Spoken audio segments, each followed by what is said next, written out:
So liver function test, last day what we have discussed, first is bilirubin, and in bilirubin, let us recapitulate from the last day. In bilirubin is the excretory product, and in it there is a direct component and then there is an indirect component. Direct component is the conjugated bilirubin, indirect component is the unconjugated bilirubin. Unconjugated bilirubin is the first breakdown product from the heme and it is insoluble in water. Unconjugated bilirubin is formed in the reticuloendothelial system from hemoglobin, then it makes a complex with albumin, and this albumin bilirubin complex then is uptaken inside hepatocyte in liver. Up to this, there is no conjugation, so there's no question of formation of conjugated bilirubin. Now, once it is inside the hepatocyte, there is glucuronide transferase, UDP, glucuronide transferase, UDPGT, that is the enzyme that is required for this phase 2 reaction, and we get bilirubin monoglucuronide and bilirubin diglucuronide. These are the chemical names of the conjugated bilirubin. What's the basic benefit that conjugation gives to bilirubin? That is making bilirubin soluble in aqueous medium. That is extremely important. Only then it will be able to travel freely inside an aqueous medium, namely the intestine or intestinal juice. That's the whole process. Now, once bilirubin is formed and conjugated inside the liver, then this conjugated bilirubin is excreted through hepatic duct, common hepatic duct, common bile duct. And a part of it is also being stored in gallbladder, and whenever required, gallbladder contraction happens and a pulse of bile goes out in the lumen. That is the whole process over here. Now, once this goes into the distal intestine, terminal ileum or so, there are action by the bacteria, there is formation of urobilinogen, a part of that goes into urobilin, creates the color of the urine, a part of that goes into stercobilin, creates the part of the color of the stool, and all those things happen. And a portion of this bilirubin or urobilinogen, bilirubin, whichever is left over there in intestine, that comes back to the liver through enterohepatic circulation. That was the whole process. Now, if indirect bilirubin increases, we call it unconjugated hyperbilirubinemia. Usually happens whenever there is excessive production of bilirubin. So, cases where excessive production of bilirubin happens, one is hemolysis, clear, then any hemoglobinopathy, clear. So, these are the conditions where we can get this. So, even non-hepatic condition can lead to jaundice. It can be an explain why question. Non-hepatic condition can lead to jaundice. Explain why question. Okay. Similarly, if there is an obstruction, where the obstruction usually is, it is post-hepatic, after the liver. After the liver means it can be around the common hepatic duct. It can be at every hepatocyte level, the excretion and outgoing of the bilirubin is hampered. It may be around the ampulla due to a periampullary mass. It may be somewhere in or around the common bile duct. So, all these can lead to hindrance to the passage of conjugated bilirubin. Unless conjugated bilirubin passes to the intestine, definitely there will be no stercobilin, definitely there will be not much of an urobilin. So, what will happen? In case of obstruction, patients will be having pale colored stool, pale stool. Again, this is an explain why question. We have explained last day, pale stool can be seen in obstructive jaundice. Reason obstruction to the pathway of conjugated bilirubin. That's the whole process. Then we discussed about the ALT and AST, if you remember, and ALT and AST, ALT is much more liver specific. However, AST we can find in various other structures. It can be skeletal muscle, it can be cardiac muscle, and that's why they can be used as a marker for damage of this kind of specific tissues. So, ALT, AST, their particular ratio in alcoholic disease, in non-alcoholic disease, everything I have covered. Then we are coming to the plasma protein. In plasma protein, there is albumin and globulin. Usually, albumin, globulin, there is a specific ratio that is 1.7:1. Now, albumin, you can take it as like that liver is solely responsible for creating albumin, whereas globulin has other sources. So when there is a very specific liver disease, what will happen? Globulin level may fall down, but albumin level will definitely fall down. So therefore, this albumin greater than globulin, this ratio 1.7:1 cannot be maintained. So there will be a condition in such cases where globulin, plasma globulin level will be higher, albumin level will be lower. So we will get a reversal in albumin globulin ratio. So this is called AG ratio reversal. Again, it is an explain why question. AG ratio reversal is seen in chronic liver disease. Reason right now you can simply state. Okay, clear? And then albumin reduction can only happen in case of a long-standing liver disease. That's very important because the half-life of albumin is 21 days. So you need the liver disease to remain for a month or so. Only then proper level of albumin, or only then that there will be a standard diminution in the level of the albumin. Otherwise it will not come down. Clear? Then coming to PT-INR, I also discussed last day. So PT-INR, because liver is the area where a number of coagulation factors, these are formed in liver. So in case of liver disease, these coagulation factors will be less. As the coagulation factor will be less, what will happen? There will be coagulopathy. So what is coagulopathy? Coagulopathy is a bleeding disorder. What will happen in the patient? Because the patient is not having proper coagulation factor, both in terms of their amount and function, what will happen? Blood coagulation will be deranged. So patient will mostly come with blood in various cavities, joints, muscle, tissue. These are the areas where coagulopathy may show. আরেকটা জিনিস মাথায় রাখবে, platelet dysfunction হলেও কিন্তু bleeding হতে পারে। Platelet disorder, actually the best way to write it, do not write it as bleeding disorder, it is a clotting disorder actually. Bleeding disorder নয়, এটা actually clotting disorder if we have to be very specific. Okay, so platelet disorder হলেও তো bleeding disorder হতে পারে। Usually যেটা বলে standard term is platelet disorder leads to bleeding disorder, coagulopathy leads to clotting disorder. So platelet disorder or coagulation factor disorder, এই দুটোকে কিভাবে, how can you identify which one is happening? Because platelet also helps in blood clot formation, coagulation factor also helps in blood clot formation and stoppage of bleeding. How you can identify whether this is a platelet disorder or coagulopathy? The basic idea is, usually in platelet disorder, bleeding happens in skin and mucosal membrane or subcutaneous tissue. তো patient তোমার কাছে আসবে, দেখা যাবে যে চোখে কিছুটা blood. Patient তোমার কাছে আসবে উইথ পারপিউরিক প্যাচেস, স্কিনের মধ্যে ব্লাড প্যাচ। পেশেন্ট তোমার কাছে আসবে in mucus membrane blood patch. Kind of this will happen platelet disorder. It doesn't mean যে বাকি কিছু হতে পারে না, but this is very hallmark sign. This is a hallmark sign of platelet deficiency. Whereas in coagulopathy, usually blood happens in cavity, bleeding happens in cavity, joints, muscle, etc. So more common in coagulopathy, hematoma, কোথাও একটা blood জমে গেছে, hemarthrosis, jointer মধ্যে bleeding, hemarthrosis, hematoma, these are more common in case of coagulopathy. তার মানে কি, is it like that there will be no bleeding in skin? No, I am not telling that, but these are more common in case of platelet disorder, যেখানে underlying skin, underlying tissue এগুলোতে বেশি আসছে, membrane bleeding, this is more common in case of platelet disorder, and এখানে দেখা যাচ্ছে in soft tissue bleeding is more common in coagulopathy. Hematoma and hemarthrosis, these two spelling may be required.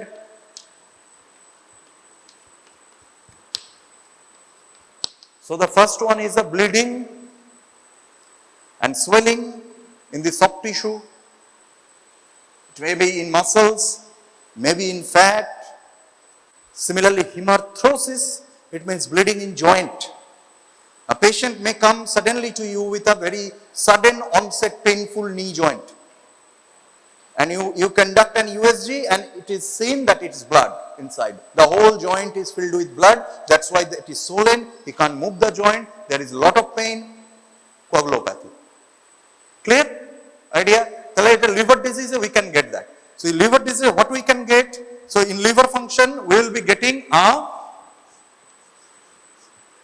prolonged PT-INR, prothrombin time, and INR can be prolonged.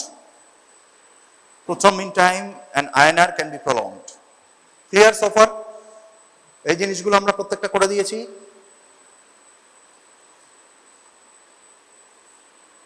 কোনটা বুঝতে পারলে না? Hemarthrosis, hemarthrosis মানে bleeding in joint, joint গুলোতে bleeding. So basically PT আয়নারটা increase করে যাবে, prothrombin time বেড়ে যাবে। প্রথ্রম্বিন টাইম বাড়বে কেন? If coagulation is hampered means coagulation is taking more time.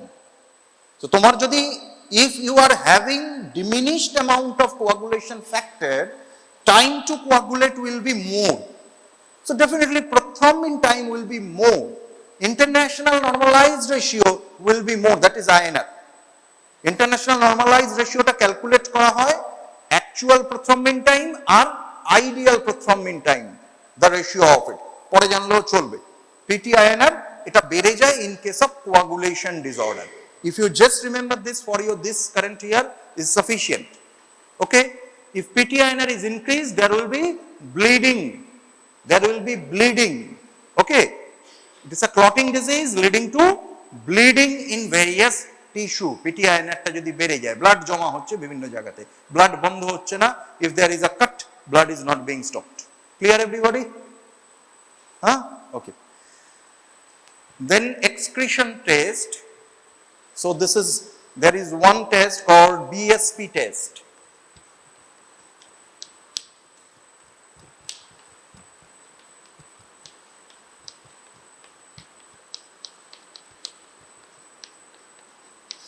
Bromsulphthalein. খুব মনে রাখার দরকার নেই, যেটা main. Bromsulphthalein is excreted via, so you can just write BSP is excreted via liver. BSP is excreted via liver. So if you inject BSP to any person, or if you give BSP to any person, within 45 minutes, 95% of this BSP should be metabolized and excreted by liver. So কাউকে তুমি BSP injection দিলে and 40, তুমি তো initial value you know. Suppose 100 ml BSP you have injected to a person, so you know the amount of the BSP is 100 ml. Then after 45 minutes, you are again checking his or her plasma for BSP level. Normally what happens, BSP level falls down below 5 ml after 45 minutes. 5% এর নিচে চলে আসে। 95% of BSP is excreted via liver within 45 minutes. So plasma level of BSP should fall down below 5% in 45 minutes. If liver hepatic excretory function is deficient, then what will happen? 95% will not go out. So what will happen? The plasma BSP level after 45 minutes will be more than 5%. That's the reason. That is the result over here. So hepatic excretory problem, plasma level of BSP remains high even after 45 minutes. If you just write this, full marks. এর থেকে বেশি কিছু লাগবে না। Clear হয়ে গেল everybody? হ্যাঁ, তো hepatic excretion test. So liver function that is also important. Next we are coming imaging. Imaging. So in imaging we have ultrasonography of liver.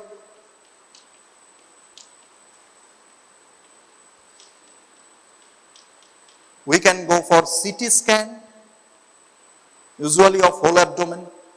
We can go for MRI. Okay.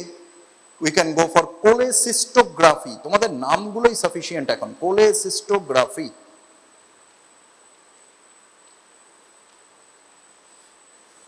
There is one test called ERCP.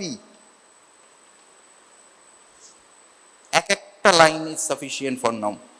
Ultrasonography, what we do? We use ultrasonic waves and we get the anatomical structure of liver and surrounding tissue. যদি ultrasound যেটা করা হয়, তাতে gallbladder is visible, other areas of liver is visible, we can see the exact structure, whether there is any deposition on liver, what is the size of liver, We can find the size of liver, shape of liver, any abnormal deposit on liver, whether any stone in gallbladder present or not. এগুলো just passive memory তে keep. তোমাকে এর থেকে বেশি জানতে চাইবে না. So ultrasonography is a test by which we can delineate liver pathology. Ultrasonography is a test by which we can delineate liver anatomy and gallbladder anatomy. We can find out whether there is a stone. We can find out whether there is a sludge inside the gallbladder or inside the gallbladder lumen. Whether gallbladder is extended, whether gallbladder is contracted. We can find. Ultrasound, very useful and first line imaging test. কারণ কি পেটটা কাটতে হচ্ছে না. That is not invasive. বাইরে থেকে probe ঘোরালেই আল্ট্রাসাউন্ডের report পাওয়া যাচ্ছে. And it helps in diagnosing. Clear? CT scan, imaging, this computed tomography, basically high resolution X-ray দিয়ে করা হয়ে থাকে. CT scan, much more detailed anatomy we can find. MRI we can do in some cases. সেখানে আমরা কি করি? Magnetic resonance imaging. So that's a separate type of technology.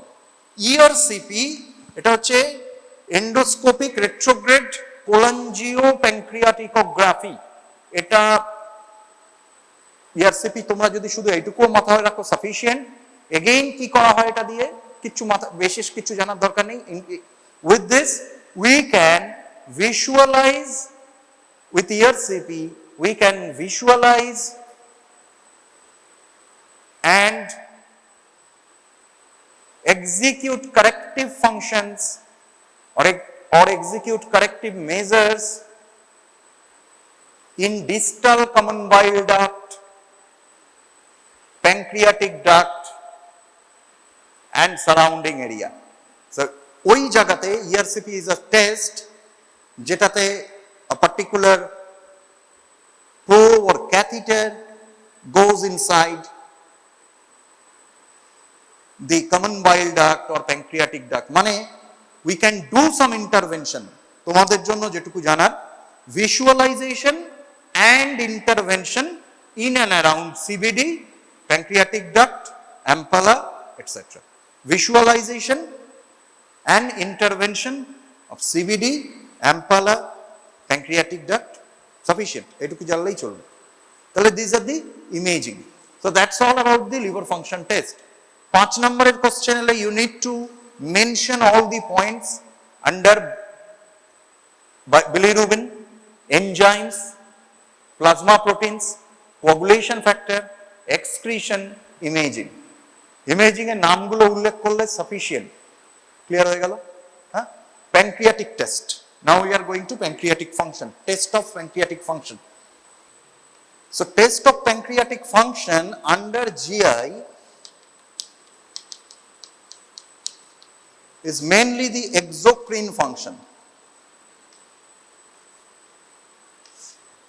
So you all know that pancreas is a mixed gland. It has both exocrine and endocrine. Exocrine tie main, major part of the pancreas is actually working on the exocrine area. And exocrine, what it does? It secretes enzymes, helps in digestion. Endocrine, what it does? It secretes hormones, helps in metabolism. So pancreatic endocrine যেটা, that is most likely in the islets of Langerhans. সেই জায়গাতে pancreatic endocrineটা রয়েছে এবং সেখানে there are multiple cells, alpha cells, beta cells, gamma cells, F cells. These cells are present in pancreatic endocrine. সেটাতে আমরা আজকে যাচ্ছি না. That's a separate part. And তোমরা জানো যে if there is a pancreatic endocrinopathy, there may be diabetes. যখন beta sell function করছে না, there may be some other endocrinopathy too. Pancreatic glucagonoma হতে পারে, VIP secrete হয়, সেগুলো প্রবলেম আসতে পারে from pancreas. But diabetes is the chief thing that you need to remember from pancreatic endocrine. Our job today is different. That is pancreatic exocrine. So first pancreatic exocrine test হচ্ছে fecal fat estimation. Fecal fat estimation. Second is Lund and Bostrom test.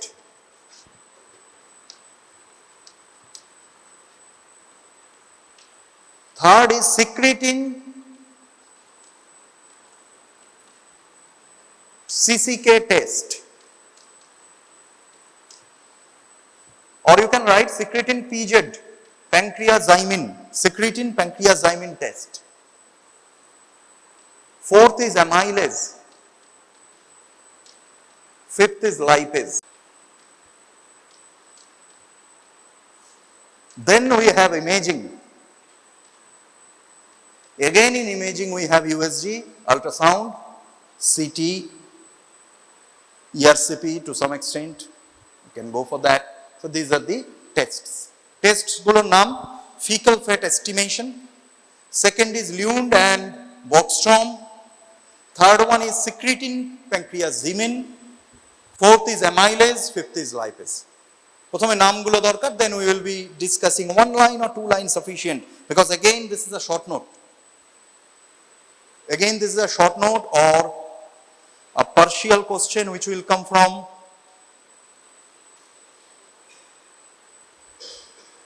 or which will come in section A, section B, etc. Okay, so first is fecal fat estimation. আগে বলেছি what is the normal value of fecal fat? স্টুলে per day কত fat বেরোয়? 6 গ্রাম। 6 গ্রাম in 24 hours. More than that, that means there is fat malabsorption. তাহলে যদি pancreatic function is okay, pancreas secretes lipase, pancreatic lipase. Pancreatic lipase is the most important lipolytic enzymes. So if pancreatic lipase is deficient, that means pancreatic exocrine function is deficient. Then what will happen? Fat digestion will be deficient. Fat jodi digest na hoy, there will be no fat absorption. So if there is less digestion, less absorption. If less absorption is happening, then this extra fat will travel through the intestine and will appear in stool in larger proportion. That is that is fecal fat estimation. So whenever we get more than 6 gram per day fecal fat, there is some pancreatic exocrine deficiency. Okay, if fat level increases further 30 gram per day, 40 gram per day, কিছুই হয়তো ভিতরে কাজ হচ্ছে না, then stool consistency will change. Stool consistency will change because there will be excessive fat in stool. So definitely the stool chemically or physically will not behave like a normal stool. It will float, it will be oily, kind of that. Its color will change, the visual appearance will change, and if you estimate fat chemically, you will see higher fat, and this condition is known as steatorrhea. Steatorrhea. This condition is known as steatorrhea. So where steatorrhea happens? First of all, what is steatorrhea? Excessive fat in stool. That is steatorrhea. When it happens? Whenever there is fat malabsorption. Why it happens? Whenever there is fat digestion problem. Who helps in digestion of fat? Enzymes and bile. Which enzyme is most important? Pancreatic enzyme. So most likely in pancreatic exocrine insufficiency, or whenever there is a biliary insufficiency, মানে bile তৈরি হচ্ছে না অথবা bile পৌঁছাচ্ছে না. These are the two conditions. Either there is a deficiency in production of bile or deficiency of availability of bile in the aqueous medium in intestine. These are the two conditions where there can be steatorrhea. Clear everybody? তাহলে বাইল কখন না হতে পারে? প্যানক্রিয়াসে বলছি, but বাইলের সাথে connected. কখন হচ্ছে না বাইল মানে পৌঁছাচ্ছে না? যদি ব্লক থাকে, if there is a stone in common bile duct, bile cannot pass through. If there is a tumor in and around periampulla, bile cannot pass through. If there is a pancreatic duct, তার head, সেখানটায় tumour, bile cannot go into intestine, bile cannot go into the second part of duodenum, বাইল যেতে পারছে না। আর যদি লিভারটাই খারাপ হয় যায়, there is a complete liver failure, বাইল তৈরি হচ্ছে না। Done? Clear everybody? Cystic duct, সেটা যেখানটা জয়েন করছে সেখানে একটা স্টোন আটকে দিয়েছে মুখটা, বাইল যেতে পারছে না। Again we can have steatorrhoea. Clear? Clear প্রত্যেকের এই জায়গাটা? আচ্ছা, what is Boxtrom test or Lundh and Boxtrom test? এটা কি করা হয়, basically this is an intervention. Intervention কি, fixed proportion, sorry, liquid meal with fixed proportion. First তোমরা এটা লেখো, liquid meal with fixed proportion given, liquid meal of fixed proportion or fixed composition given, arrow down, after a period, after a fixed period, pancreatic juice is collected and analyzed.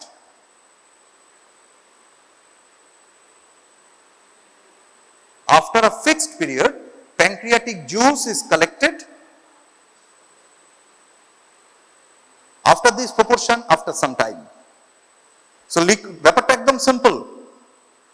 আমি এমন একটা liquid মিল দিলাম যার composition আমি জানি এবং proportion আমি জানি। So we give a liquid meal in a lab, experimental lab, we give a liquid meal to a patient যার প্রপোর্শন আমি জানি, যেতে ফ্যাট, প্রোটিন, ফ্যাট এবং লিপিড কি প্রপোর্শনে আছে, I know that, because that's a fixed meal, fixed test meal I give to the patient, and after some time, after a fixed time, দেখা যেতে পারে 30 minutes পর কি হচ্ছে, 1 hour, তোমরা এক্সারসাইজ ইনডিউস বিপি চেঞ্জ যেমন দেখছো, that's the after some time. Clear হয়ে গেল? 0 to 5 10 এরকম ভাবে মেবি 30 45, এটা একটু বেশি সময় লাগবে, because digestion is a longer process than BP change. Just simple, এইভাবে after some time we collect it through a tube, through some intervention, আমরা pancreatic juice টাকে কালেক্ট করছি, আমরা intestine of the, we put a catheter down and collect the juice over there, intestinal juice, সেটাকে আমরা analyse করছি, and we understand যে কতটা juice বেরোচ্ছে। Normal pancreas, we have the data, normal pancreas, if the pancreas function is normal, if I give this amount of meal, after 30 minutes this much pancreatic juice should be released. That data we do have. Now in this patient, whether that is happening or something else is happening, we'll get from this. From there we can comment on the actual status of function of pancreas. Done. মাথা ঘামানোর কিছু নেই, simple জিনিস।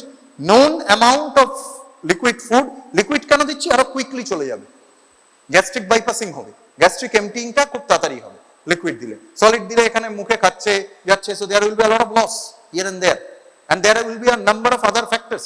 যার দাঁত নেই সে একরকম তার ক্ষেত্রে বিহেভ করবে, যার দাঁত আছে সে একরকম বিহেভ করবে। লিকুইড দিলে the food itself will go directly. Clear হয়ে গেল? এখানে কোনো সমস্যা থাকলে সেটাকেও বাইপাস করছে লিকুইড ফুড দেওয়া হলে। ক্লিয়ার হয়ে গেল? So this is Lundh and Boxtrom. Okay, third one is secretin PZ, pancreozymin, secretin pancreozymin test. এখানে কি করা হচ্ছে, এর আগেরটা দিয়েছিলাম food, so that was oral, মুখে খেতে দেওয়া হয়েছিল এর আগেরটা। এবারেরটা this is IV, so intravenous. So we are giving test subject, test subject মানে যার উপরে টেস্ট পরীক্ষাটা হচ্ছে। তোমরা যখন বিপি মাপছো, যে লোকটা শুচ্ছে, যার বিপি মাপা হচ্ছে, সে টেস্ট সাবজেক্ট। সিমিলারলি এখানে টেস্ট সাবজেক্ট, টেস্ট সাবজেক্টকে ডেকে known amount of, fixed amount of pancreozymin দেওয়া হচ্ছে IV, fixed amount of secretin দেওয়া হচ্ছে IV, and we have double lumen catheter or double lumen tube put into the GI system. Double lumen tube কোথা দিয়ে দেয়? রাইলস tube যদি দেখে থাকো, নাক দিয়ে ঢোকানো হয় up to stomach. Clear everybody? Double lumen যে টিউবটা দেওয়া হয়, a part of that tube, one lumen is in the stomach, the other lumen is further distal down in the duodenum. তাহলে আমরা দুটো জিনিস পেয়ে যাব এখান থেকে। one, we can collect the stomach, মানে I mean gastric juice, and we can collect the intestinal juice. Pancreatic juice, pancreatic secretion opens in the intestine, so from there we can also get the pancreatic juice components. Clear everybody? তাহলে আমরা কি করছি, test subject we have put double lumen tube or nasogastric tube inside the test subject.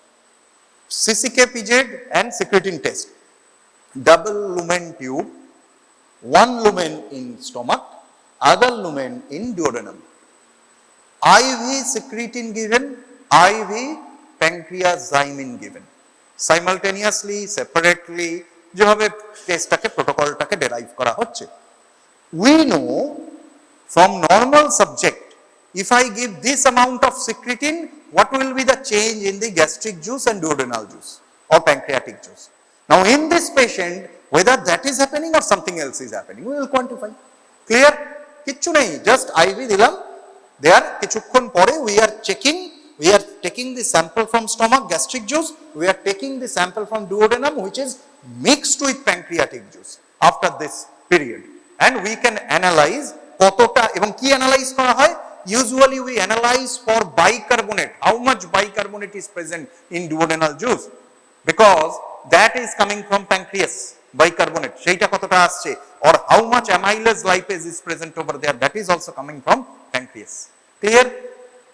এই জিনিসটাকে আমরা explain করি, just এটাই, কিচ্ছু না, মেইন থিং প্রত্যেকটাই হচ্ছে you give some substance either by mouth or by IV, you give some substance to the patient, check the response after a stipulated time, compare this or with already we do have the data of the normal subject, compare with this, that's the whole process, প্রত্যেকটাই তাই।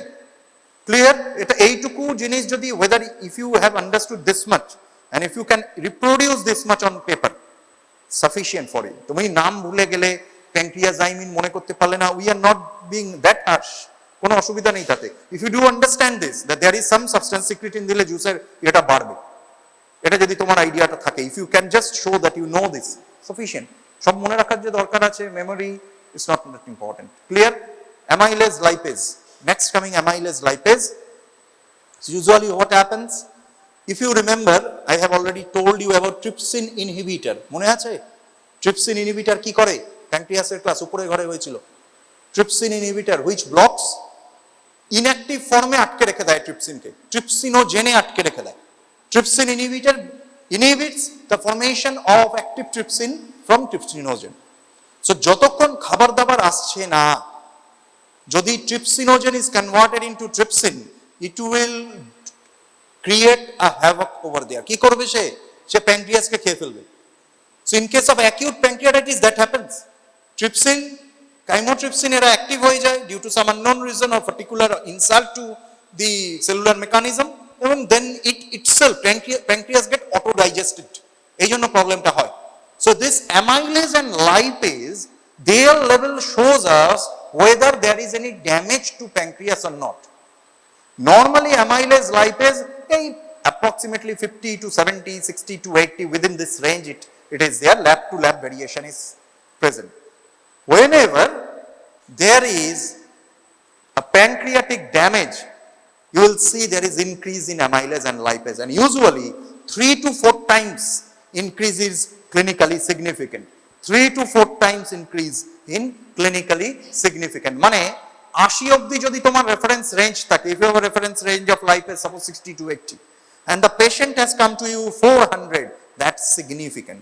The patient has come to you with suppose 250, still significant. Patient has come to you with 200, এটাকেও significant ধরতে পারো, however বলতে পারো 2.5 times, but still significant, কারণ কালকে বেড়ে যেতে পারে। It's a dynamic process.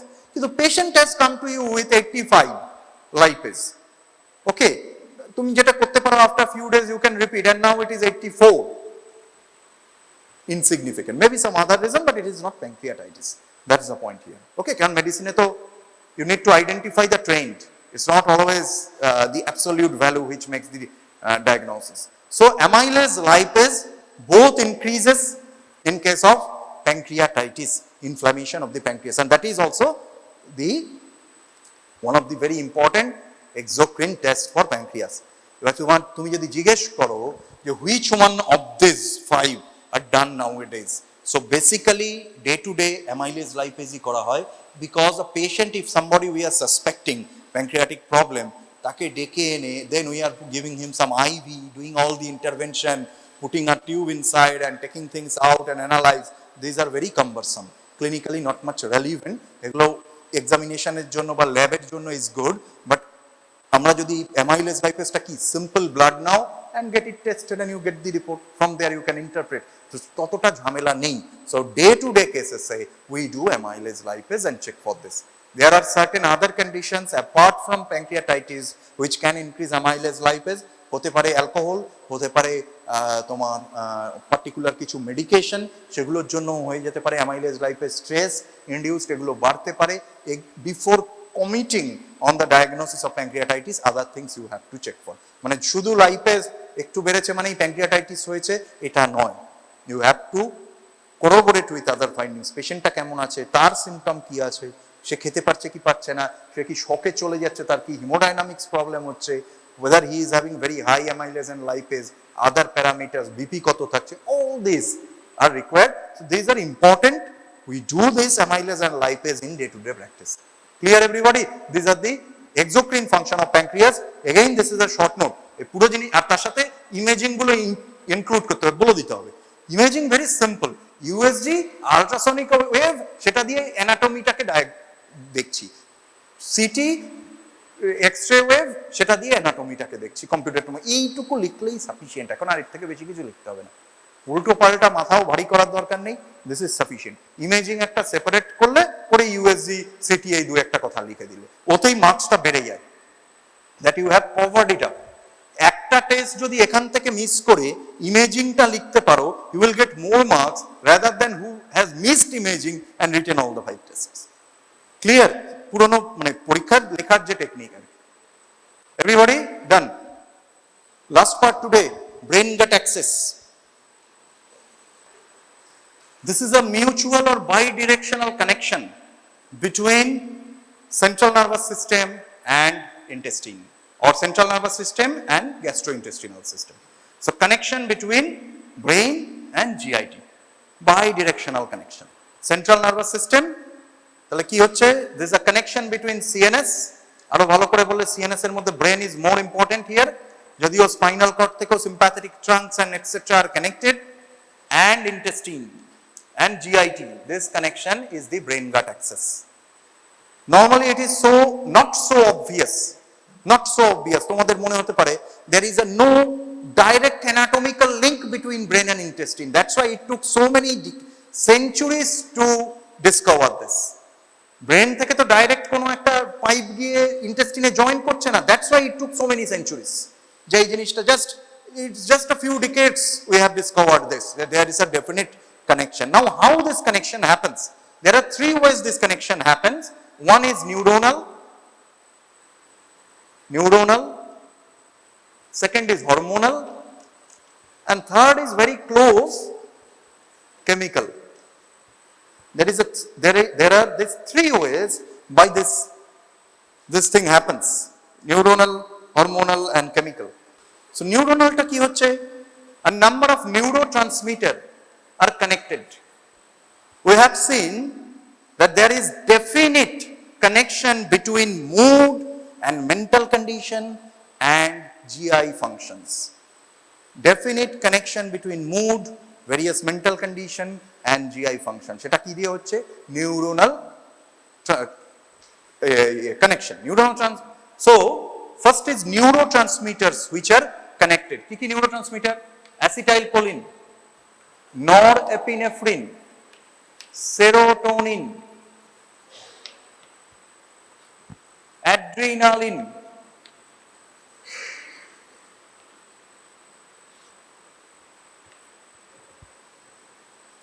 these are the neurotransmitter. Substance P,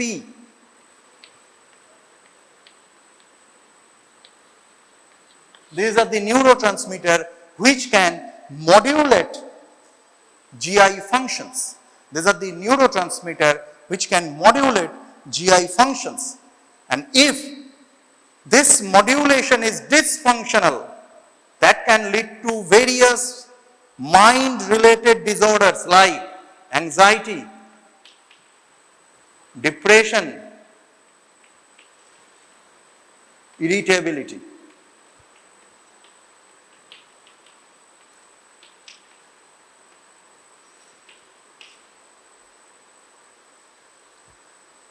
So neuronal trunks কি হচ্ছে, এবং আরেকটা জিনিস যেটা, this neurotransmitter locally in the GIT is or are modulated by ENS, enteric nervous system. First thing যেটা বলেছিলাম, orbic plexus, Meissner plexus, কিভাবে brain থেকে ওখানে জিনিস পৌঁছাচ্ছে আর কাজ হচ্ছে, that is just by this orbic plexus and Meissner plexus. তাহলে পুরো ফাংশনটা হচ্ছে All the time there should be a harmony between brain and GI function. CNS and ENS, these are interconnected. They may not be directly connected to a particular neuron, but they are connected via neurotransmitters. Neurotransmitters are those which I have already mentioned. They act through ENS, and if they are not working properly, we can have a number of psychological disorder, anxiety, low mood, depression, irritability, kind of this. Clear everybody? That's the neuronal connection. Coming to the hormonal connection, it is seen that multiple GI hormones, secretion of them is under the action of mood, emotion, feeling. That means brain properly have their action on influence on multiple GI hormones. Kon hormone hote pare? Gastrin, secretin, CCK, ghrelin, leptin, GLP-1, all these hormones to some extent are under the influence of neuronal control. So secretion of these hormones are under the influence of neuronal controls. Secretions of these hormones are under the action of neuronal control.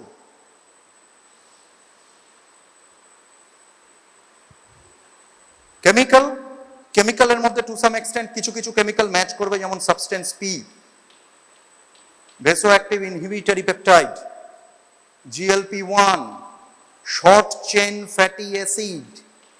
These are bacterial degradation products. Bacterial degradation product. Bacterial degradation products. Bacterial enzymes. Bacterial enzymes. These are the chemicals. Some of them are de novo chemicals. Some of them are food digestive intermediaries. এই যেগুলো বলছি, so digestion intermediaries এই প্রত্যেকটা connect করছে in overall function of gut and overall connection with the neuronal system. So তিনটে ওয়েতে, some of these are overlapping actually.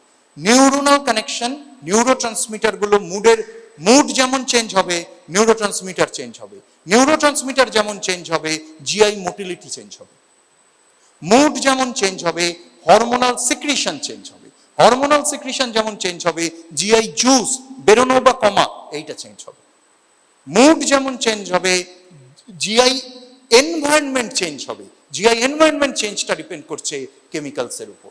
So all this are interconnected, all this are interconnected. তিনটে ভাগে যদি তুমি ভাগ করে এক্সামে লিখতে পারো, sufficient for getting full marks. প্রত্যেকটা নাম মনে রাখতে হবে এমন কিচ্ছু নেই। নিউরোট্রান্সমিটার দিয়ে নিউরোনাল হচ্ছে, হরমোন জিআই হরমোনগুলো হচ্ছে, আর লোকাল মেটাবোলাইটস এর মধ্যে ফুড ডিগ্রেডেশন প্রোডাক্ট দু একটা লিখলে, এটা লিখতে পারলে খুব ভালো। Short chain fatty acid, SCF যেটা লিখেছি, শর্ট চেন ফ্যাটি অ্যাসিড, ওটা খুব কমন, খুব ইউজ হয়, শর্ট চেন ফ্যাটি অ্যাসিড। এইরকম দু একটা যদি নাম লিখতে পারো সাফিসিয়েন্ট। সব যে মনে রাখতে হবে নট রিকোয়ার্ড। কিছু বলবে? বলো, কি বলবে না? আচ্ছা, শর্ট চেন ফ্যাটি অ্যাসিড যদি মনে রাখতে পারো, এই কটা সাফিসিয়েন্ট। এইবারে চলে আসছে, if so this is the gut brain axis, what else? Do you have any idea that there is an ocean of microbes which is present in our gut? Any idea? প্রচুর bacteria আছে গাটে, clear? Are all those bacteria harmful? No, most of them are helpful and we call them probiotic. এইখানে question আসছে, probiotic. So what is probiotic? তিনটে জিনিস পরীক্ষার জন্য and for your viva you need to remember. One is probiotic, one is psychobiotic, and the third one is prebiotic.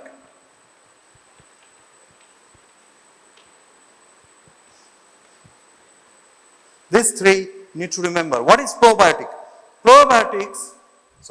Probiotics are those bacteria which are present inside our intestine and maintains proper environment of gut microbiomes. So these are helpful bacteria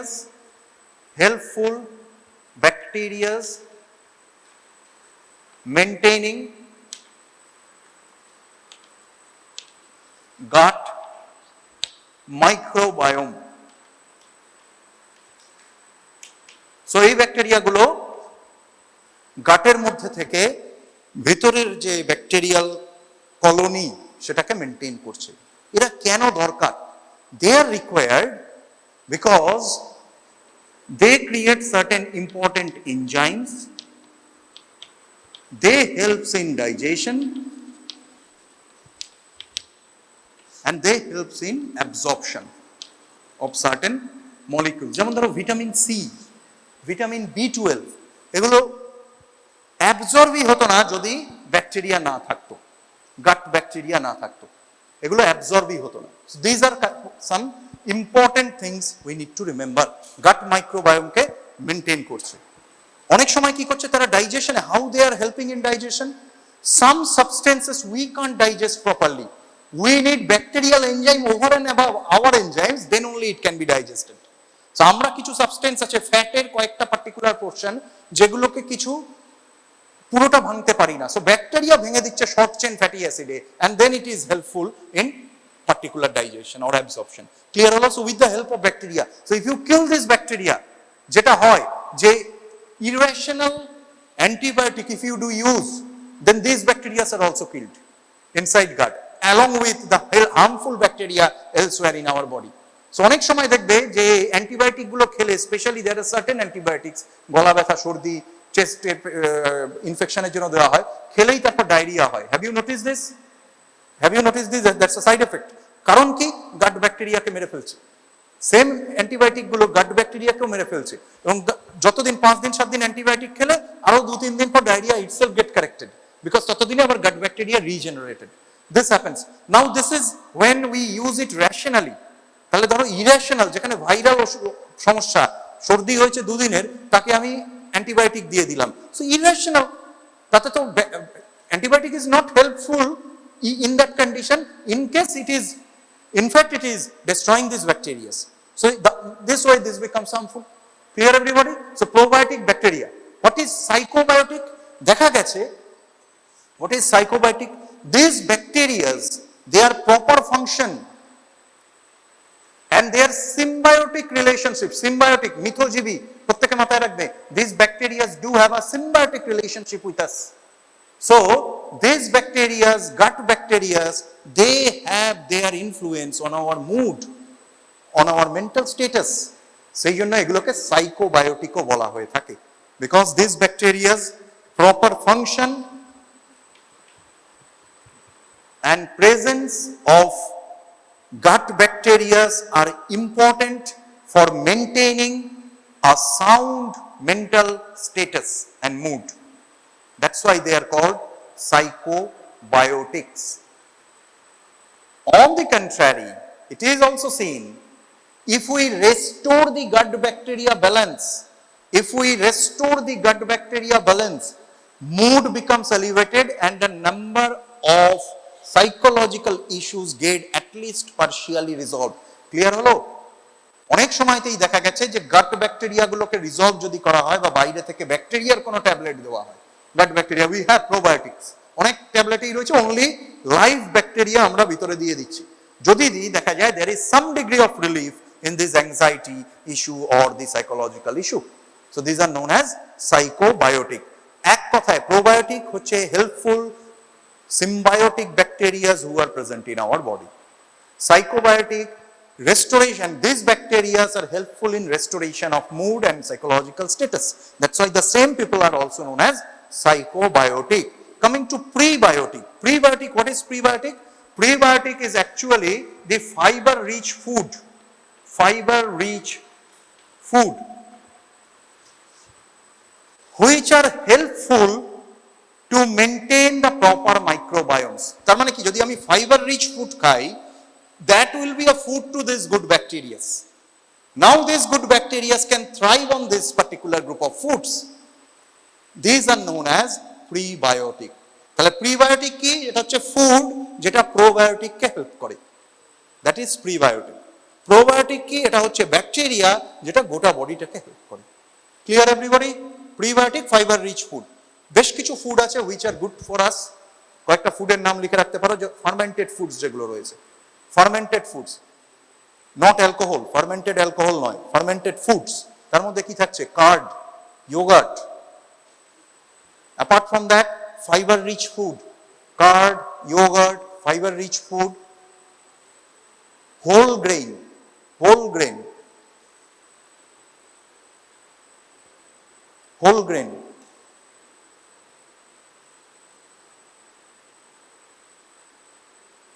Okay, these are certain foods which actually omega-3 fatty acid, omega-3 fatty acid, they actually query কি prebiotic হচ্ছে fiber rich food.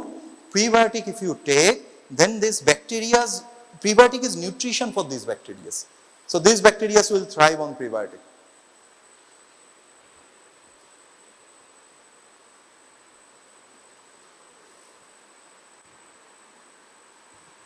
Clear everybody? Last topic, IBS. এটাও আছে. What is IBS? পরীক্ষায় হলে ঢুকবার আগে বারবার bathroom পাওয়া, এটা হয় এবং হবে, যত প্রফ আসবে দেখবে হবে, and that is IBS. So পরীক্ষাটা না থাকলে পেটটা খারাপ হতো না। প্রচুর পেশেন্ট পাবে পরবর্তীকালে, নিজেরাও পেশেন্ট হবে, পরীক্ষায় দিতে গেলেই মনে হচ্ছে বাথরুম গেলে একটু ভালো হতো, বা বাথরুমটা করে আসি আর একটু ভালো পরীক্ষা দিতে পারবো। That is a part of IBS. কিভাবে জিনিসটা হয়?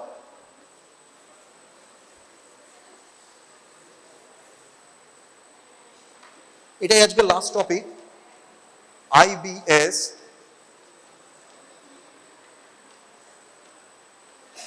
Irritable bowel syndrome.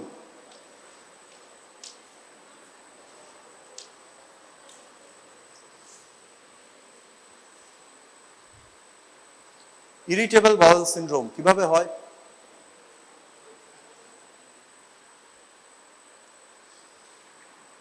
So basically irritable bowel syndrome হচ্ছে gut disturbances which are not due to organic cause. Explain করে দিচ্ছি। ইরিটেবল বাউল সিনড্রোম হচ্ছে gut disturbance not due to organic cause, organic reason. তাতে যে gut disturbance হচ্ছে কিন্তু organic reason নেই। organic reason কি হতে পারে? একটা ইনফেকশন হয়েছে গাটে, সেটা একটা organic reason হতে পারে। amoebic dysentery, amoebiasis, organic reason. food poisoning, organic reason, যে actual reason। ঠিক আছে? কোনো একটা পেটে টিউমার হয়েছে, পেটে কোনো একটা ইনফ্লামেশন হয়েছে, these are organic reason. organic reason ছাড়া যখন হচ্ছে, তার মানে সেখানে কোনো রকম সমস্যা আছে, either in the neuromodulation or in the hormone or in the motility, in absence of any particular reason. That is irritable bowel syndrome. So irritable bowel syndrome যেটা হয়, patient can either complain of constipation. প্রচুর patient আছে তারা বলবে যে আমার bathroom হয় না দিনের পর দিন। তুমি যদি আরো হিস্ট্রি নাও ভালো করে, তাহলে দেখা যাবে যে he or she is under severe stress, anxiety or over thinking. Over থিঙ্কিংটা মারাত্মক, ওভার থিঙ্কিং মারাত্মকভাবে প্রেজেন্ট। ঘরেও যদি, এই ঘরেও যদি আমরা দেখি, দেখা যাবে 70% কিছু না কিছুভাবে ওভার থিঙ্ক করছে due to some reason. That's the curse of intelligence, over থিঙ্কিংটা। এটা যখন ইন্টেলিজেন্ট যারা নয় প্রাণী, তাদের ওভার থিঙ্কিং এর প্রবলেম নেই। ইন্টেলিজেন্ট যারা, we are talking about dogs and cats and stuffs, basically they don't overthink, we overthink. আমরা ভাবি থার্ড ওয়ার্ল্ড ওয়ার হলে কি হবে, পুটিন যদি যুদ্ধ না থামায় তাহলে কি হবে, বা আমার পাশে যে থাকে সে আমার থেকে বেশি মার্কস পেয়ে গেলে কি হবে। ইট ক্যান বি, মানে গ্লোবাল থেকে লোকাল থেকে ফুললি মানে পাগলের মতো চিন্তা, এনিথিং ক্যান হ্যাপেন। এটা হচ্ছে ওভার থিঙ্কিং। হতে পারে আমি এই কোশ্চেনটা লিখে এসেছি কিনা, বা অনেক সময় অবসেসিভ থিঙ্কিং, তালা দিয়ে বেরিয়েছি, তালা কি সত্যিই দিয়ে বেরিয়েছি, আবার ফিরে এলাম, এই জিনিসগুলো এদের মধ্যে থাকে। এটাই আরেকটু বয়স বাড়লে বারবার পুজো করছে, হাত ধুচ্ছে, সেভাবেও থাকতে পারে। আবার বয়স বাড়তেই হবে তার জন্য, সেটারও কোনো রিজন নেই, কম বয়সেও হতে পারে, বারবার হাত ধুচ্ছে, পা ধুচ্ছে। অ্যান্ড ভেরি স্ট্রেঞ্জলি কোভিড এর পর কিন্তু অনেক হেলথ কেয়ার প্রোভাইডারেরও এই জিনিসটা হয়েছিল যে অসংখ্যবার আননেসেসারিলি হাত ধুচ্ছে। হয়েছিল, that's due to stress, long standing stress. So any stress কিছুটা তো থাকবেই, otherwise you will not get up in the morning, ক্লাসে আসবে না, ওই যন্ত্রটা না থাকলে ক্লাসেই আসবে না ডেফিনেটলি। ওই যন্ত্রটা দিয়ে একটা স্ট্রেস ইনডিউস করা হচ্ছে, সেই জন্য ক্লাসে আসছো ইন অ্যান আইডিয়া যে সেকেন্ডারিলি তোমরা প্রচুর নলেজ আহরণ করে বাড়ি যাবে। আলটিমেটলি যেটা হচ্ছে ওই যন্ত্রটাই হচ্ছে, নলেজটা কতটা হচ্ছে that's a different, that's always secondary, টারশিয়ারিতে পৌঁছে যাচ্ছে, but it is inducing some stress. এবং এইটার জন্য দেখা যাবে যে অনেকের 3 বার এক্সট্রা বাথরুমে যেতে হচ্ছে, দিস ক্যান হ্যাপেন। সো এটাই যখন আউট অফ প্রপোর্শন হয়ে যায়, we get this irritable bowel syndrome. Mostly কয়েকটা ফিচার্স আছে, লিখে নিলেও ভালো, না লিখে নিলেও ভালো, কয়েকটা জিনিস থেকে আইডিয়া করতে পারবে। একটা হচ্ছে patient May complain of some abdominal pain, some degree of abdominal pain, এটা একটা। Change in স্টুল consistency, স্টুল consistency change মানে যার চিরকাল নর্মাল স্টুল হতো হঠাৎ করে সে বলছে খুব হার্ড হয়ে গেছে স্টুল, বা যার চিরকাল নর্মাল স্টুল হতো তার হঠাৎ করে সে বলছে স্টুলে একটা মিউকাস বেরোচ্ছে বা খুব সফট বা ডায়রিয়া হচ্ছে, এরকম change it can go in either direction. So change in স্টুল consistency. Third is repeated, third is pain or discomfort in abdomen relieved by defecation, pain or discomfort in abdomen relieved by defecation, মানে bathroom গেলেই দেখছে যে না ব্যথাটা কমে গেল, স্টুল হোক বা না হোক ব্যথাটা কমে গেল, that is the third component. fourth component incomplete feeling of evacuation, যতই বাথরুম হোক সে মনে হচ্ছে না সবটা ক্লিয়ার হয়নি, ভীষণ ভীষণ common complaint, incomplete feeling of evacuation. এই 4টে কমপ্লেন, তার মধ্যে এন নাম্বার ভাবি 2টো থাকতে পারে, 3টে থাকতে পারে, 4টেও থাকতে পারে পেশেন্টের। This is most likely IBS. IBS কেন হয়? অনেকগুলো কজ। একটা হচ্ছে গাট মাইক্রোবায়োম যেটা, সেটা ডিস্টর্টেড হয়ে গেছে, তাতে it can come to IBS. So distortion in gut microbiome, quickly বলো বিকজ নেক্সট ক্লাস শুরু হয়ে যাবে, কুইকলি লিখে নাও, distortion in gut microbiome. Second is anxiety, third is stress, fourth is depression. এগুলো more or less causes. Fifth poor dietary habit, fifth is poor dietary habit. So এগুলো থেকে আমরা মোটামুটি আইবিএস পাই, এর থেকে বেশি তোমাদের লাগবে না। So in short, in summary, IBS is some functional disorder of GI tract. Functional disorder মানে অর্গানিক প্রবলেম নেই, কোনো পার্টিকুলার ইনফেকশন নেই, কোনো পার্টিকুলার ইনজুরি নেই, কোনো পার্টিকুলার টিউমার নেই, কোনো পার্টিকুলার ইনফ্লামেশন নেই, মানে মাইক্রোস্কোপ দিয়ে দেখলে কিছু পাবে না কিন্তু প্রবলেম হচ্ছে, দ্যাট ইজ IBS। কি কি হচ্ছে? মোরলেস 4টে রিজন। একটা হচ্ছে স্টুল কনসিস্টেন্সি চেঞ্জ, যার যেটা ছিল সেটা থেকে সামথিং চেঞ্জ হয়ে গেছে, আইদার কনস্টিপেশনে যেতে পারে, সব স্টুলের দিকে যেতে পারে। ইনকমপ্লিট ইভ্যাকুয়েশন, বারবার মনে হচ্ছে যে আবার জেলে ভালো হয় এবং পুরো ক্লিয়ার হচ্ছে না। ভেগ একটা পেন, ঠিক করে বলতে পারবে না এখানে পেন হচ্ছে আজকে, কালকে ওখানে পেন হচ্ছে, ঘুরতে থাকে পেনটা, এক্সাক্ট লোকালাইজ করতে পারে না। লোকালাইজ তো তখনই করবে যখন অর্গানিক কজ আছে, অর্গানিক কজ না থাকলে লোকালাইজ করা যাবে না, সব দিকে ঘুরতে থাকবে। 4 হচ্ছে পেনটা কমে যায় after you defecate, that's the fourth things. Causes কি? পুয়ার ডায়েটারি হ্যাবিট হতে পারে, মাইক্রোবায়োটাটা ঠিক নেই সেটার জন্য হতে পারে, mental reason, stress excessive, over thinking, obsessive thinking, mood খারাপ, অ্যাংজাইটি, ডিপ্রেশন, এনিথিং। 3টে-4টে যা নাম লিখবে লিখবে। This is also a short note. Okay, done. So we are about to finish this upper limb. We are into the joints. We already have covered the contents of the joints so far in the upper limb. We have studied in the shoulder joint, the clinical related to things. 2 things we are going to cover today, which is the elbow joint and the superior, inferior and middle radioulnar joints. These are the 2 joints which we are going to be covered. Now mostly whatever we have seen, these particular joints are given as an exam short note. So we have to prepare the contents of this particular today's topic as a short note content. Now we already have learned the drill about studying a joint. So there's a rule whenever you're going to study a joint. So you have to know that like the location of the joint, then you have to talk about the formations of the joint. And on the formation of the joint, we have to talk about the bony articulation, soft tissue involved in it, the binding factors. which are related to it, the movements of the joint, nerve supply, blood supply, and the related clinical things on that particular joint. So whenever you is given in a joint, you have to precisely touch on each and every topics whenever you're going to talk. So let's start with this elbow joint. So it's an upper limb joint which is present between the arm and the forearm, which is the location of the joint. Then we have to move into this particular points on this particular joint, like articular surface. That means what are the bones which are coming into play to formations of the joint. If we talk about the bones which are making this particular joints, then we have to talk about the binding factors, ligaments, soft tissue structures, capsule, synovial membrane, etc., etc. We do have to talk about that. Then we have to talk about the muscles which are involved in it, like the movements of this particular joint. What kind of movement or what are the types of the movements that are present in these particular joints, and who are the muscles they are making these particular movements, right? Then we have to talk about this particular nerve supply, blood supply, etc., etc., and the relevant clinical things. So let's start with this particular articular surface. So this is a familiar joint. We already talked about this particular joint which are forming over here. So this is the lower end of the humerus which is expanded over here, trochlear and the capitulum, which is the two parts there. And these two forearm bones, one is present in the medial side, other is present on the lateral side. So this particular radius and ulna, upper ends, they are making this particular articulation. So these are the few bones which are coming into play in forming this articular joint.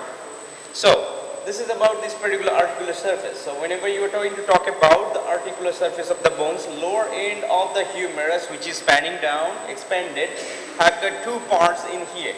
We call them as trochlear and we call them as capitulum. One is present on the medial side, other is present on the lateral side. Then we have this particular radius and we have the ulna. Into this particular radius and ulna, these upper parts of them are taking part. Here of the radius which is joining with the capitulum and this particular trochlear notch which is articulating with the trochlear, and they are making this particular joint.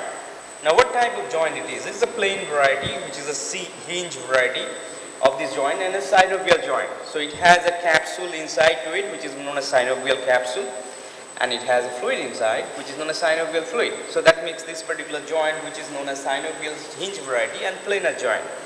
Now if you have this particular hinge variety of a joint which we are going to talk, that makes this easy for us. That means hinge means we only have two basic movements which are present to it, which is flexion and extension. That means in one axis only this particular joint moves. So that's lessen the burden of studying this particular joint.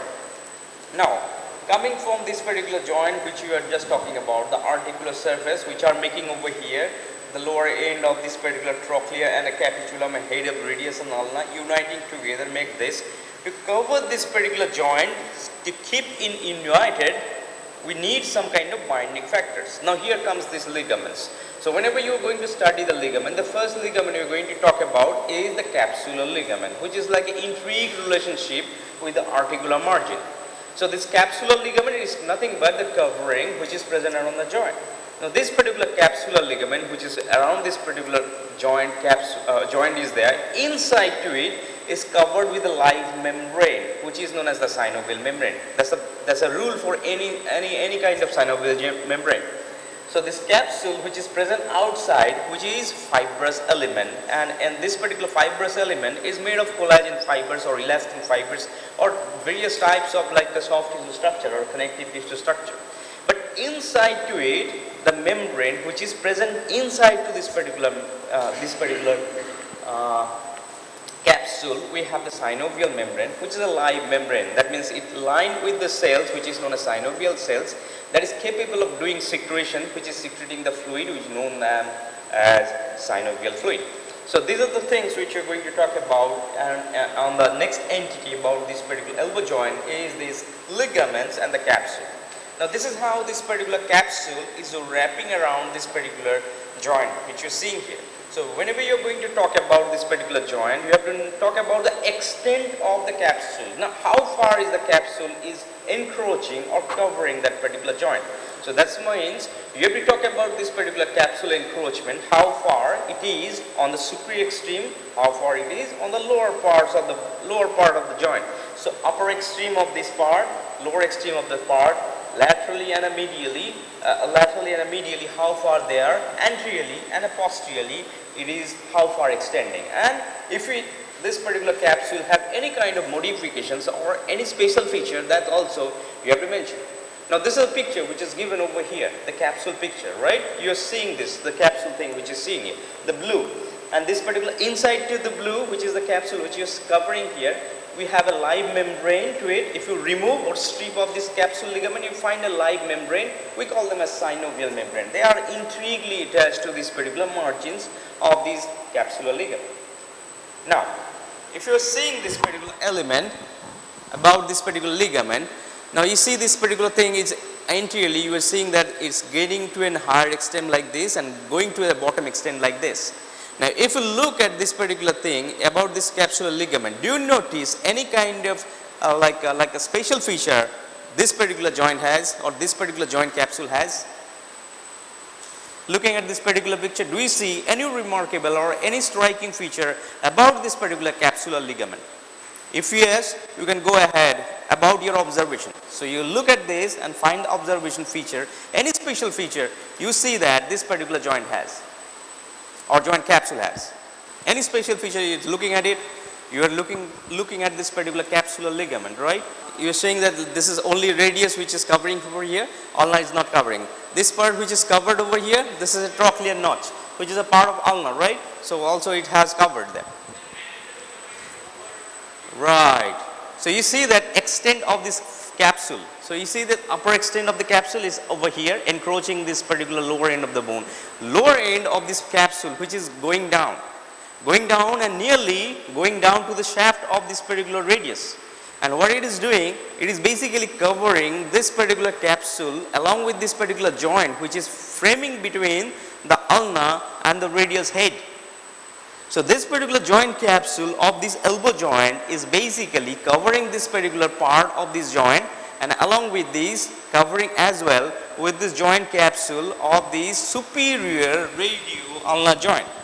Now here comes this particular significance of a special joint. That's why we talk about this particular joint is a special kind of joint, belong to this particular special capsular ligament. We give a special name, we call them as cubital joint.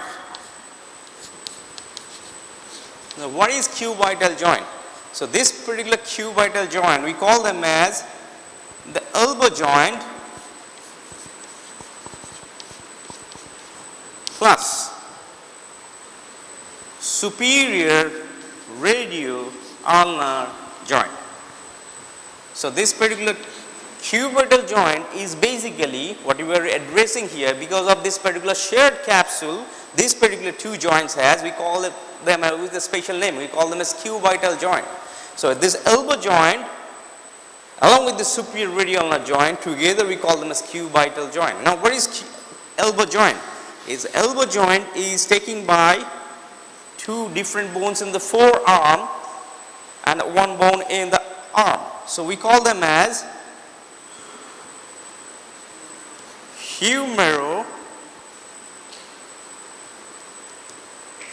radial joint and humero ulnar joint. So this basically three joints together we call them as cubital joint. In examination, if the exam question is given, be mindful about this particular minor details. So if it is given as a cubital joint anatomy, you have to mention this particular superior radio-ulnar joint along with this particular elbow joint. So if you in exam, if it is a given about the short note about here, given as a 5-mark short note about addressing this, so you will be given a time over here about mark distribution 3.5 to 3 into this discussion about elbow joint and the superior radio-ulnar joint, 1.5 to 2 marks depending on the professors how they are calibrating it, right? So you have to address both of the things regard to this particular joint capsules and these particular entities over here. So are we clear about the cubital joint? Are we clear about what is cubital joint? You understand the difference between the elbow joint and the cubital joint, right? Good. Now,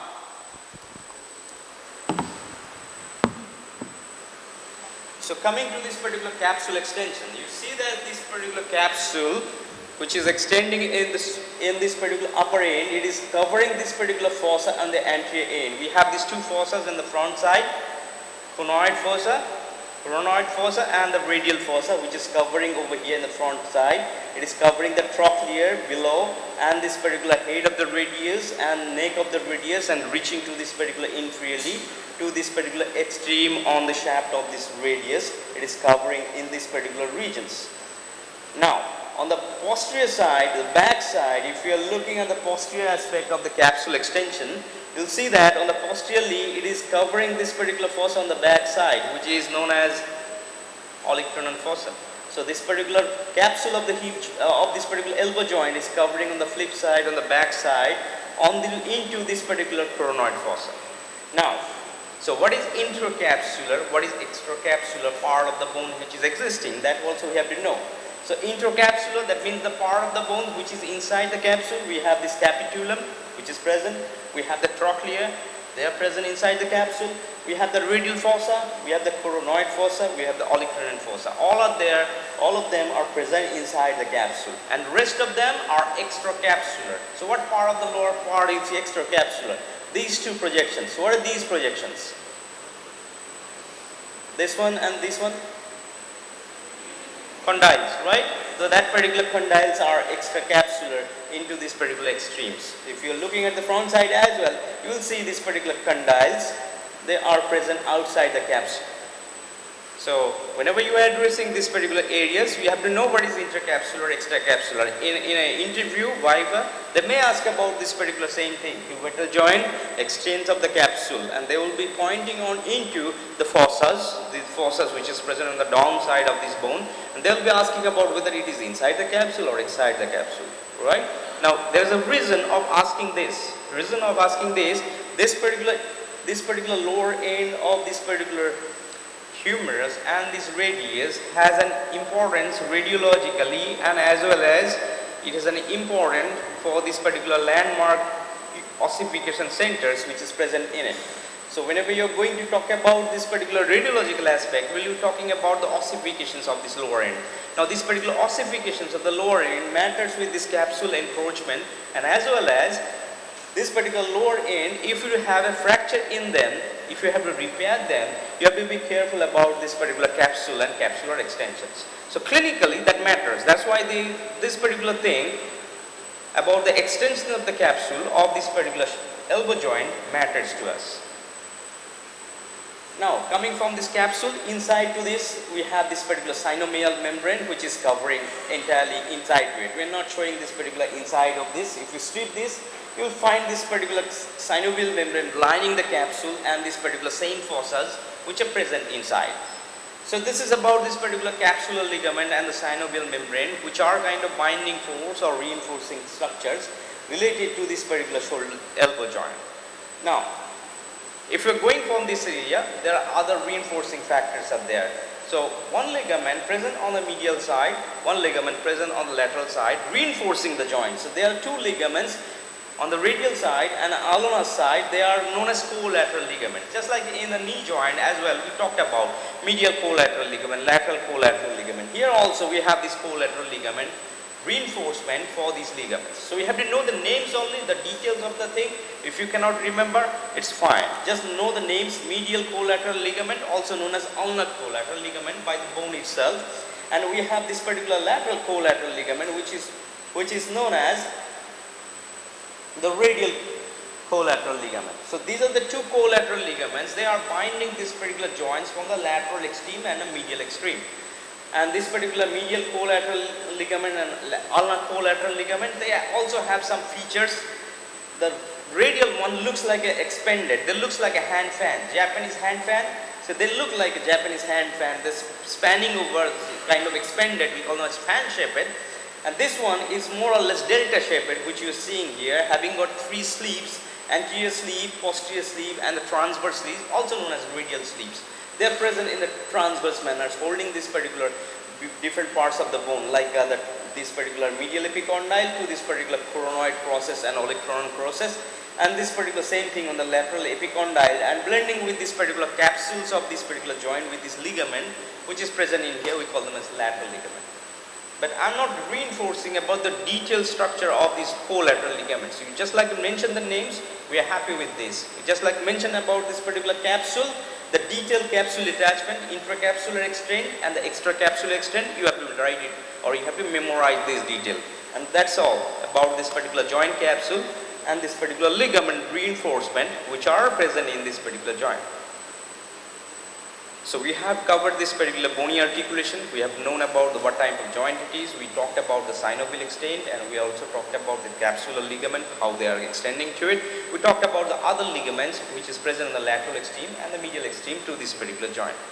Now we're going to talk about the movements which is this particular joint is. We already talked about this is joint which is known as hinge variety of the joint. That means we have only one axis to move this joint.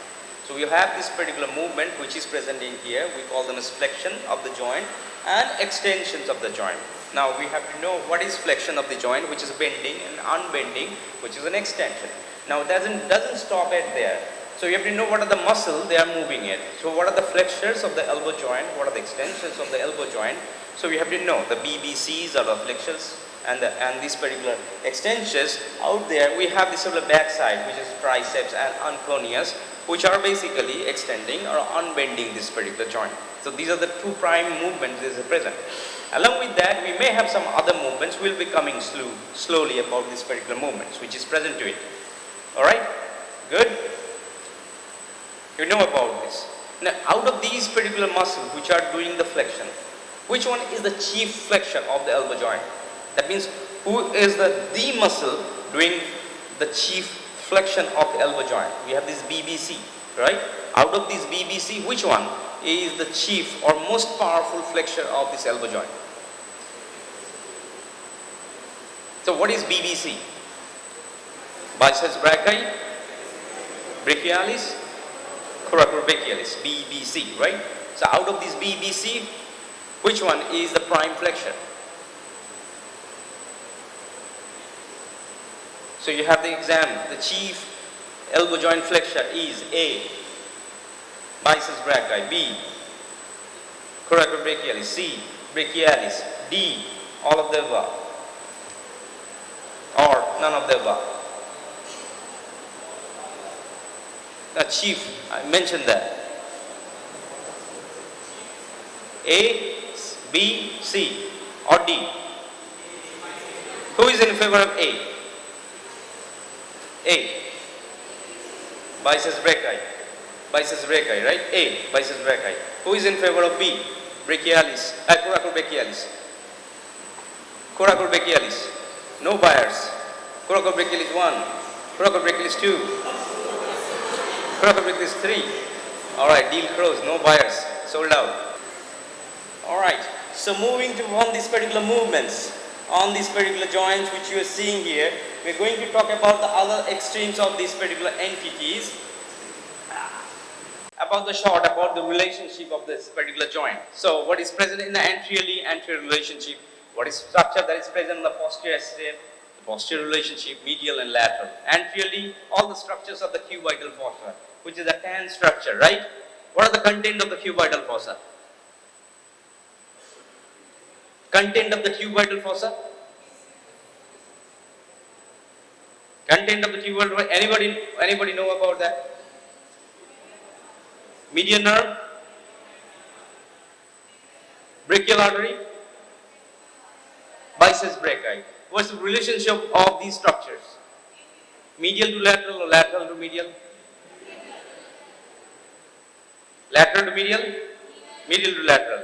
Medial to lateral. Nerve? You have the nerve, most medial. Then we have artery. Then we have this, most medial will be, most lateral will be the tendon, right? Biceps brachii.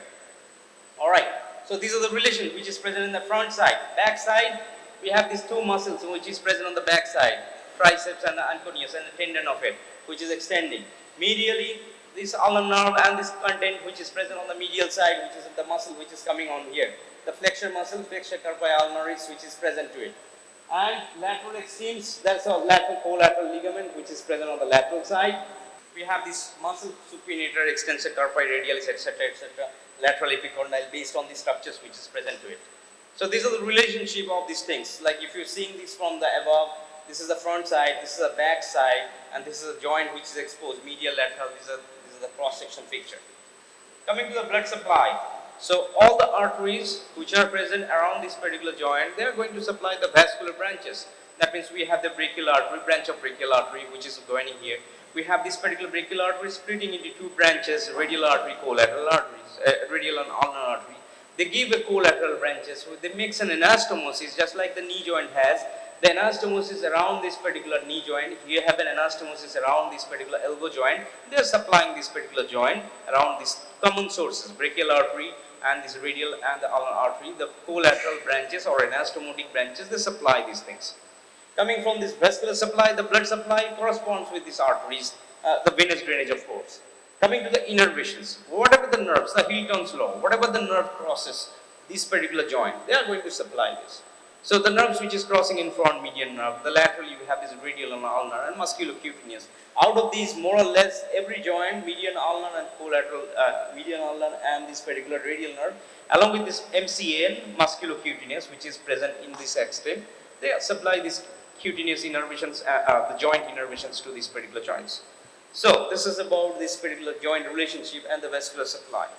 Now coming to this particular clinical domain, so in this particular joint, which is this particular joint holds an angle which is known as carrying angle. So which doesn't have any clinical significance though, but it is there. So if you look at this particular long axis of the arm and if you look at the long axis of the forearm, they make an angle between. So if you feel this particular, if you look at this particular long axis of the arm and this is a long axis of the forearm. So if you just like draw a straight line between them, you find this particular line intersecting and making an angle. Now this particular angle is different in different sexes. In the male it is less and in a female it is more. So this particular angle we call them as carrying angle of the elbow joint. And this particular normal degree of the carrying angle is 10 to 15, which is in case of this particular male individual. In a female it is more than 15. It could be like 15 to 30 to 25 around this. And again, this doesn't have any clinical significance or doesn't have any clinical role in it. It's a kind of angle which is present into it. Now coming from this, we are going to talk about the clinical entity about this particular joint has. Now strictly speaking about the clinical entity. Now this particular joint, on the posterior side we have a bone which is coming here. We call them as the olecranon process, which is the ulnar bone coming in the back side. And you can feel this particular subcutaneous bone olecranon process in here. Now on into this particular olecranon process, on the posterior surface there is a strong ligament attaching to it, which is coming from all the way from this arm region on the back side.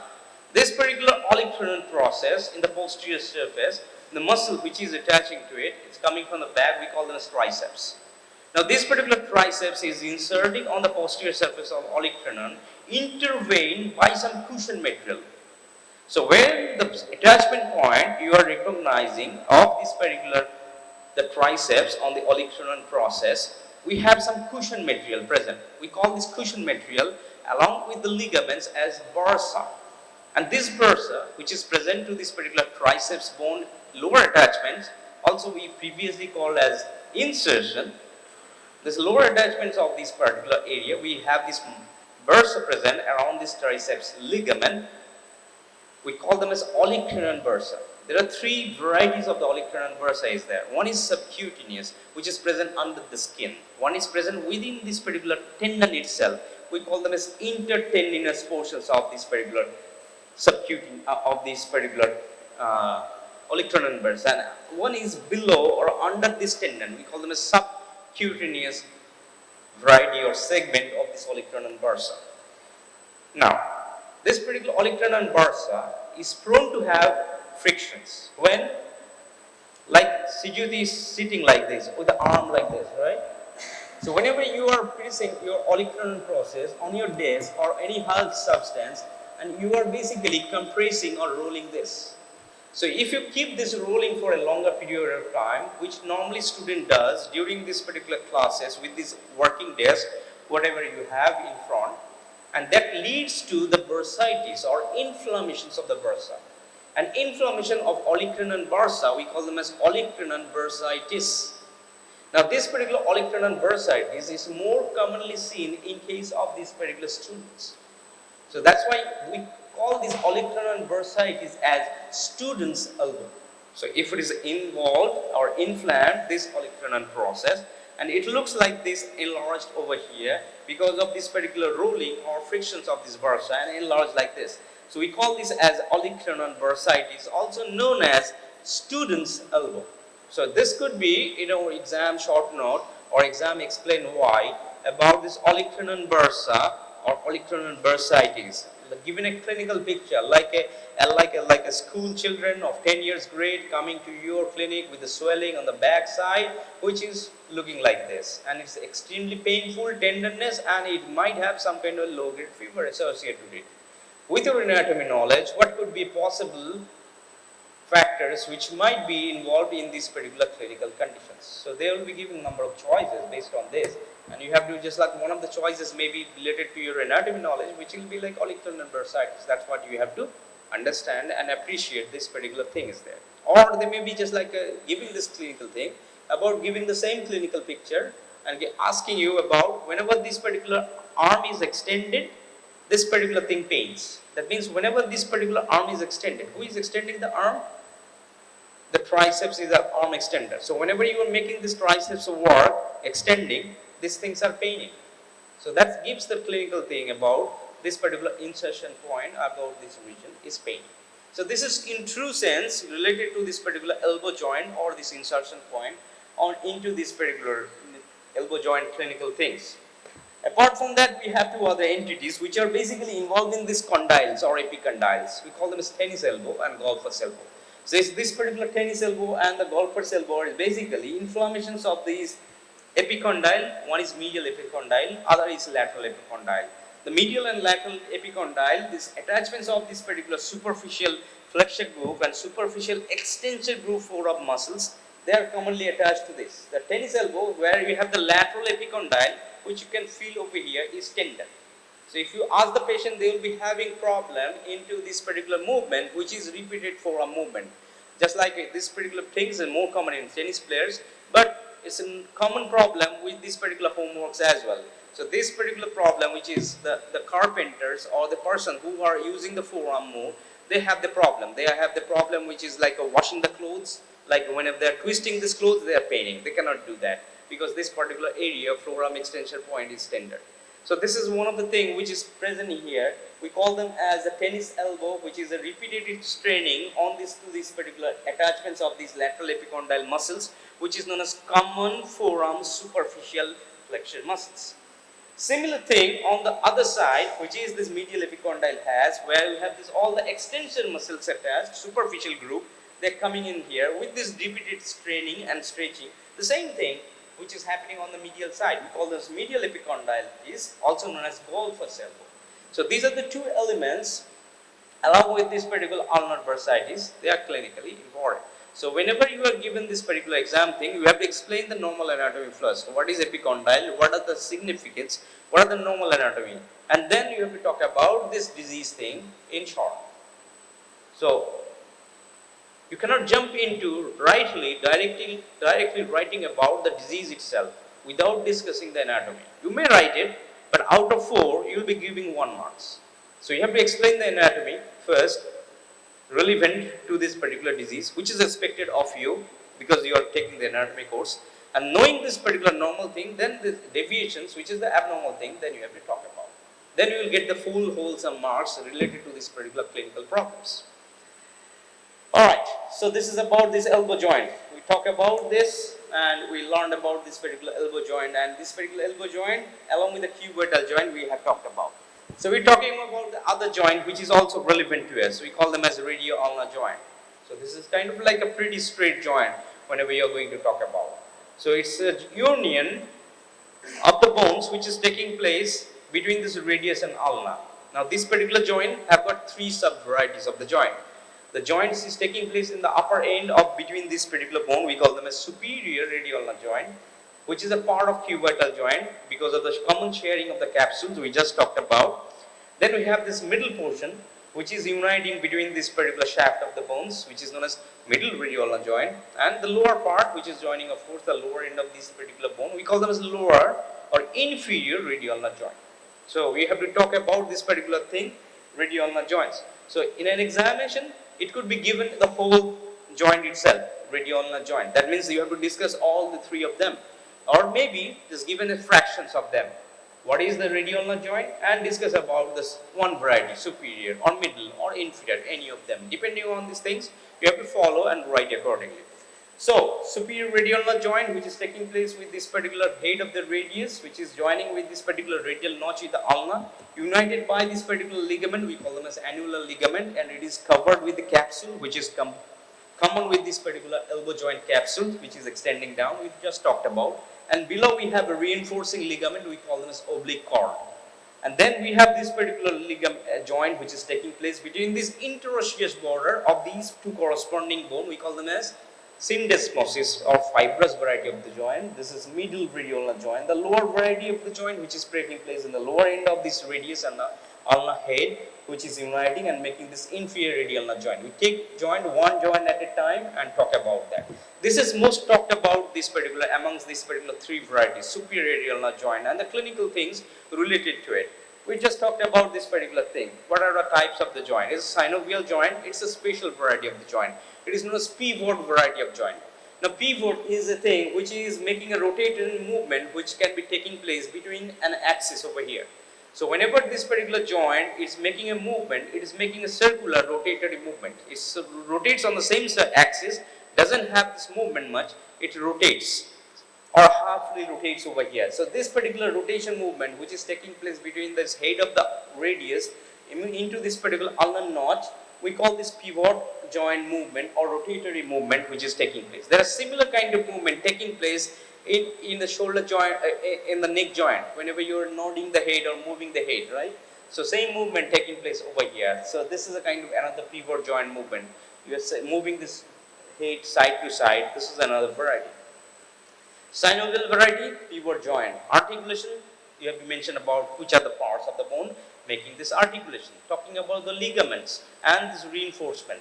One thing, capsular ligament or capsule, which is shared with this particular elbow joint, which is interiorly covered with this membrane, which is synovial membrane. That part is done. Then the additional ligament which is present to it, which is of concern to us into this. We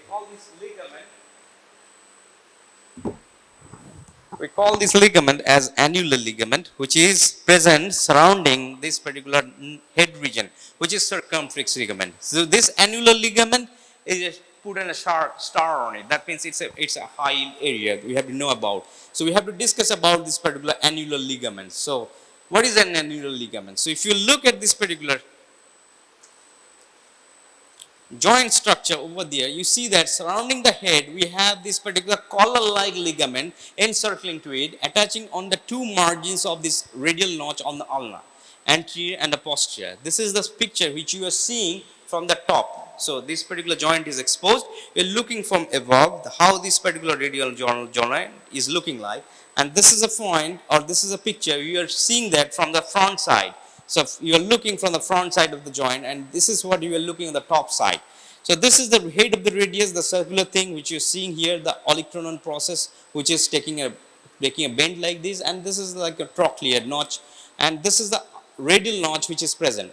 So between this particular radial notch, radius head, and circumflexing or taking a circular node into this particular head, we have a ligament. We call this ligament as annular ligament, and you have to know about what is the attachments of this annular ligament.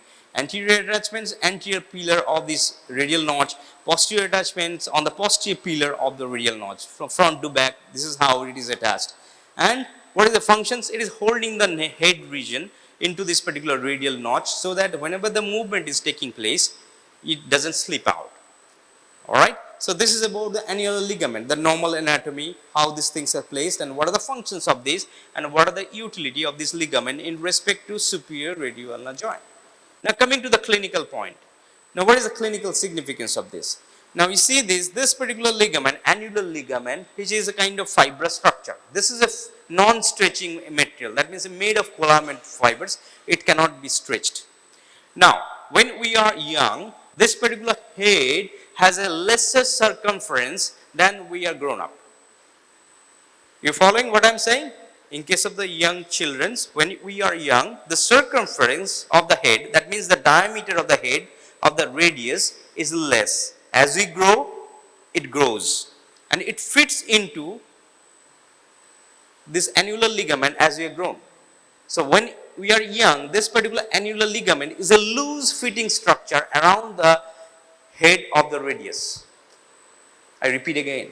So when we are young, the circumference of the head is less. The annular ligament is the same. So we have a less circumference or less depth of this particular head which is present, and this particular thing which is a loose fitting structure, that means a loose structure around this particular head region. That just like a loose trouser we are wearing all the time, slipping out and we are pulling it up, right? So this is happening whenever you are holding this. So having these things a loose fitting structure. So what is the significance? So if you pull the arm, this head can slip out of this annular ligament, and that particular clinical condition we call them as pulled elbow. We call them as pulled elbow. Now when commonly we have this, whenever you are swinging the kids like this, whenever you are picking up the kids with the arm extended like this, you are pulling this thing up, head is less in a diameter, which is a loose fitting annular ligament surrounding it, and it slips out. So slippage out of this particular head of the radius from this annular ligament side, we call them as the clinical condition as pulled elbow, which is pretty common. Alright? So it comes below the age of first decade of life. So 10 years or below, less, still the head size or circumference is less, and as a result of this things commonly happens. Alright? So this is the clinical significance of this annular ligament and the pulled elbow. Alright? You have mentioned that. And then what is the anatomical ligament which is present to it, and what is the significance of that particular ligament in case of the children, and why it is a loose fitting structure. That's what you have to explain. And then you have to explain it, the pulled elbow, the disease thing. So if you are jumping about writing this particular pulled elbow which is slipping off this particular head of the radius out of this annular ligament, when this is inappropriately pulled, the forearm things in young children, it happens, blah blah blah. Out of 4 you will be given 1 marks, and then that doesn't complete everything whatever things is writing. So you have to just like have a 4-mark question, written this anatomy, written this particular explained well, but still out of 4 you are getting 3 marks. You're not getting the 100% of it. What additional you can make it?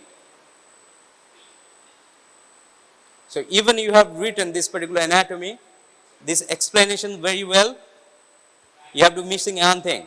You have to give a schematic diagram, be it looking like a cockroach or anything, maybe like this. You have to draw an anatomical picture. You do not have to be a Leonardo to draw a very beautiful picture, Mona Lisa, but you do have to picture a cockroach even to give this is I figure out like this is this thing and coming out of this. This is an anatomical picture like this. And whenever you are picking up this anatomical picture, remember that this is not a scenic picture. So you have to put a compass to it. So whenever you are putting an anatomical picture, you have to put the compass, which is the medial, which is the lateral, which is the superior, which is the inferior, like that. So you have to mention that, which is the southern side, which is the northern side. That's like whenever you are doing this compass picture. So everything together covering, no matter what ill information you have given, you followed this particular pattern. Maybe you have written that whatever the Shah Rukh Khan did in Pathan movie into this explanation with this proper decorum, examiner may just like give, okay, followed that. You may be giving 1 marks. Even this good Pathan movie story you have read. So you have to follow the pattern of writing in an anatomical, scientific way. So everything comes with the science whenever you are talking about it. This is a medical science or sciences. It's not about only science, it's about the arts, it's about the commerce, And of course it has this particular the arts element, which is the drawing picture we are talking about. So it's an amalgamation of everything. Coming from this particular pulled elbow, the last entity where we were moving here, we are about to talk about this particular joint or about this particular movement of the joint which is taking place. We have a movement which is present into this particular joint which is taking place. This is what we talked about, middle radial joint, which is a fibrous variety, which is also known as syndesmosis. The syndesmosis is a short note exam, is a general anatomy short note.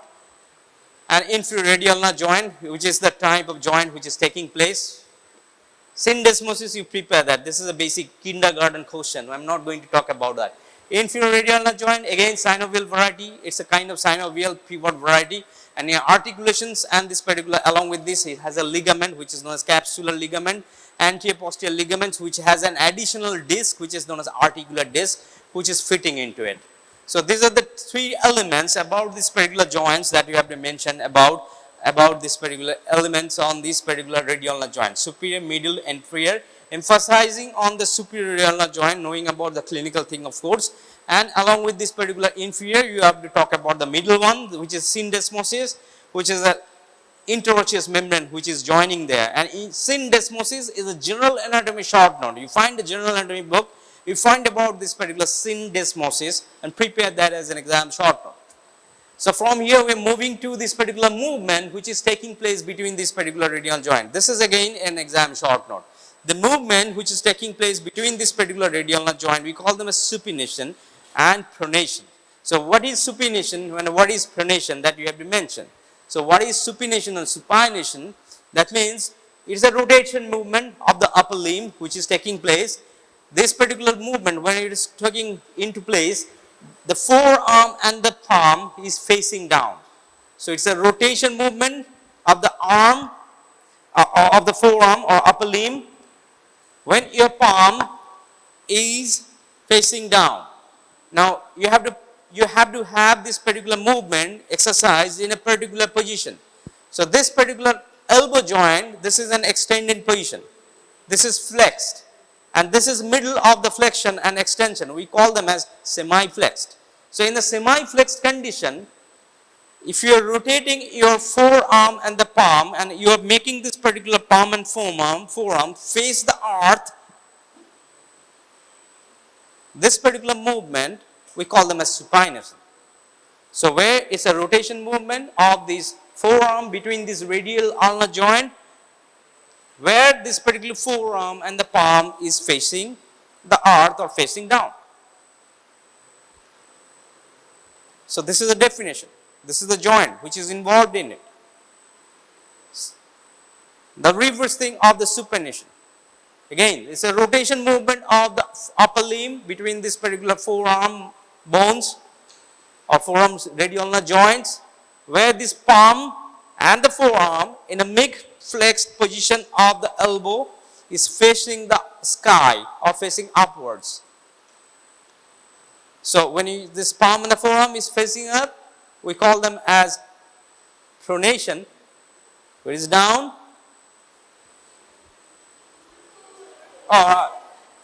Okay, the reverse thing. So when it is facing down and when it is facing up. So when it is facing up, we call them as supination. So superiorly face, S to S, it's a kind of like a facing upwards. Pronations, which is facing down. So this is a definition, it's a joint which is involved in it. And then we have to talk about the muscles. For the supination, we have the supinator and this biceps brachii. These are the two muscles which is doing the supination. Pronations, we have all the muscles which is related to the pronatus, quadratus and this particular teres. Out of these particular two muscles, they are making this particular pronations and the supinations action. The joint which is involved in it, which is superior radial joint, middle radial joint, inferior radial joint, between them, this particular pronations and supinations taking place. And this particular pronations and supination taking place in a particular or more observant in elbow condition, which is, we call them as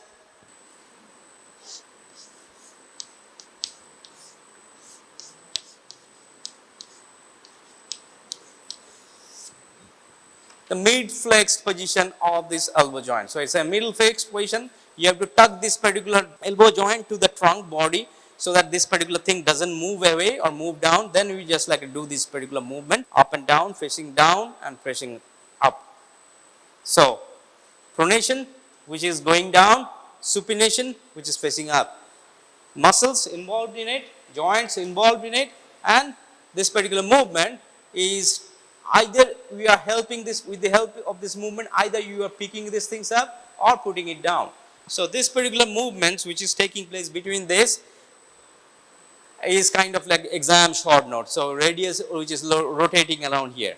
So again, short note. So whenever you're given a short note like this is what you just like explain here. Explain pulled elbow commonly happens in case of these children. Same thing, short discussion on pronation and supination. How are we going to address? So you have to address this is a general question, right? So general question, that means you have to write the anatomy, which is general anatomy related to it. So when you have written this particular supination, you have to write the definition. You have to write this particular movement, what is taking place, both of these entities, what are the joints which in between which this particular movement is taking place, what are the muscles involved in it, and that's it. And this particular actions which is coming here, you have to tag one thing whenever you're writing here is a clinical entity. You have to write something related to the clinical to it. So what clinical thing you can write into this particular supination and a pronation thing? What clinical note you can write if an exam question given to it? Alright, you can write in that way. So you can mention that the muscles which are supplying to it, the nerves which are supplying to it, if it is injured or damaged, this particular movement cannot happen.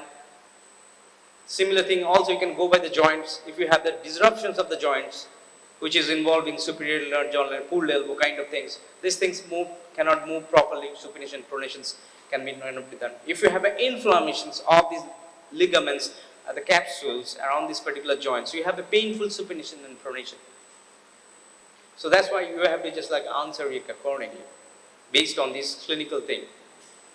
You have to write this particular thing, given a diagram along with this, and the anatomy which you have to explain, and write a clinical question. In case of the clinical question, explain why it's already clinical. So you don't have to write the clinical. Rather, you have to write this reverse thing, the gross anatomy here. Okay? Question was there? Specialized products synthesized from glycogen.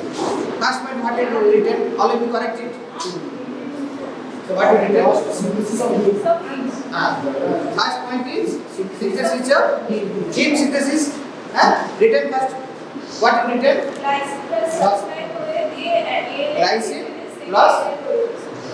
Glycine plus succinyl-CoA in presence of ALA synthase, it will form the ALA. That is in precursor of immunogenesis. This reaction, who have written, okay, this reaction in the explanation, give 1 mark. Okay, 1 mark. If only written, if reaction not written, only written this with that combined, it forms, give also 1 mark. Okay, but explanation should be there. If reaction is there, then very good. Next point, what is written? Synthesis of purine. Synthesis of purine. Anybody structure drawn or not structure? No, not structure, not drawn. Only written, what is written? C4, C5 and N7 of purine. Right, of purine will be synthesized from glycine. If this total written, you will get 1 mark. Okay. Next point, what is written? Synthesis of glutathione. What is written there? This is the tripeptide and the amino acids are glycine, citrate and glutamic acid. Glutamic acid. Very good. That is give 1 mark. Okay. Next point, what is written? Formation of creatine. What is written? Glycine plus arginine, it will form guanidinic acetate in presence of which enzyme? Enzyme glycine arginine amide transferase. It will form Guanidine acetate, then guanidine acetate to creatine. By the sample by ethyl transpiration. If these rates are written, then give one. Okay? Okay? Next step, what is written? If enzymes not written, suppose enzymes not written and description not given, give one half mark. Then creatine is called creatine. Yes, that point. Next point. Aqueous conjugation. After the conjugation. In conjugation, 2 points are there. 1 point is with folic acid. If anybody written that glycine plus folic acid it from the glycolic acid, and with xenodeoxyfolic acid it from the glycogen acid. Reacts with the conjugation, and from benzoic acid to hippuric acid.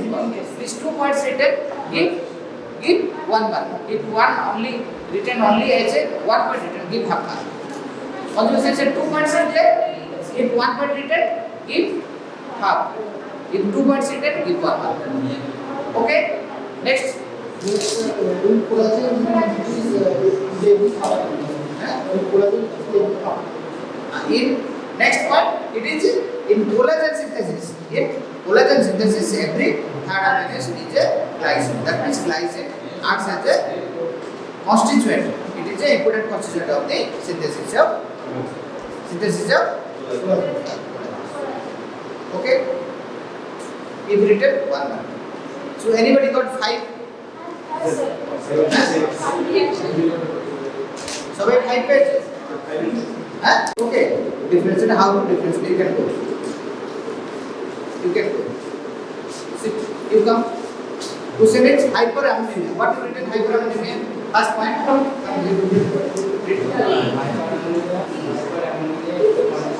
And listen.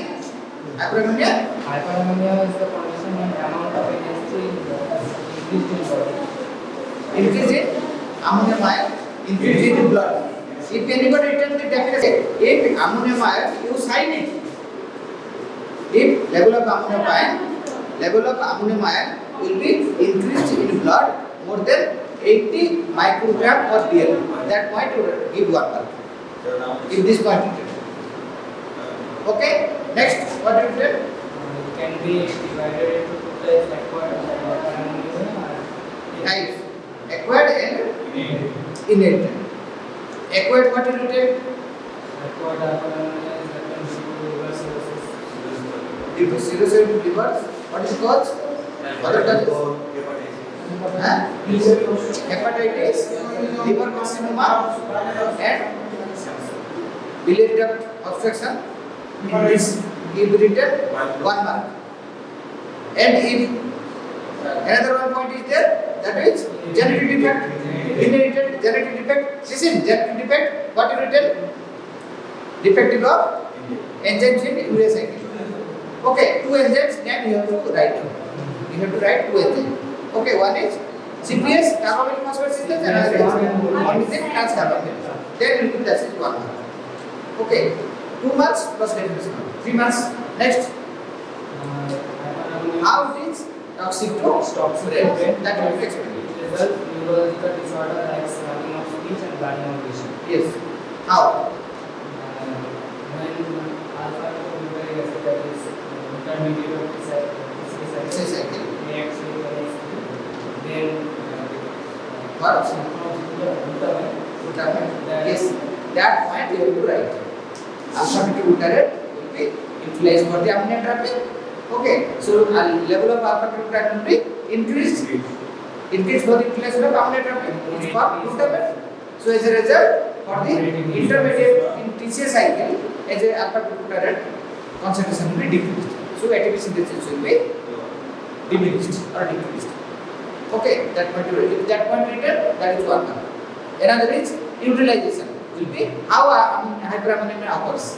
That utilization is there, porphyrin, urine, pyrimidine, synthesis all is there, urea synthesis, direct accession, if all these things utilization will be decreased, then also hyperammonemia occurs.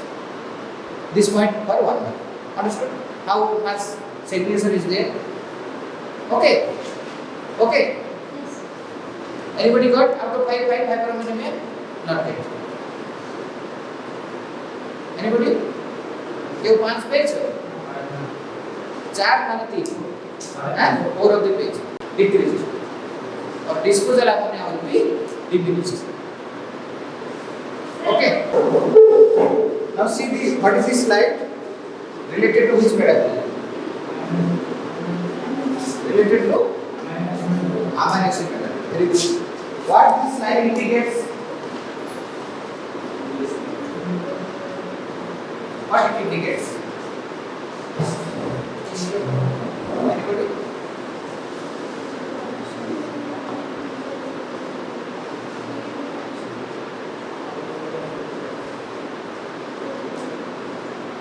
What it indicates? Metabolism or excretion? Excretion. What? Metabolism what?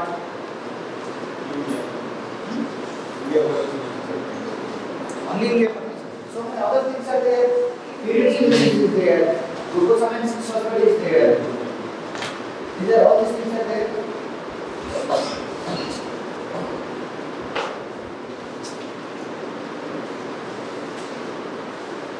This slide indicates head of ammonia.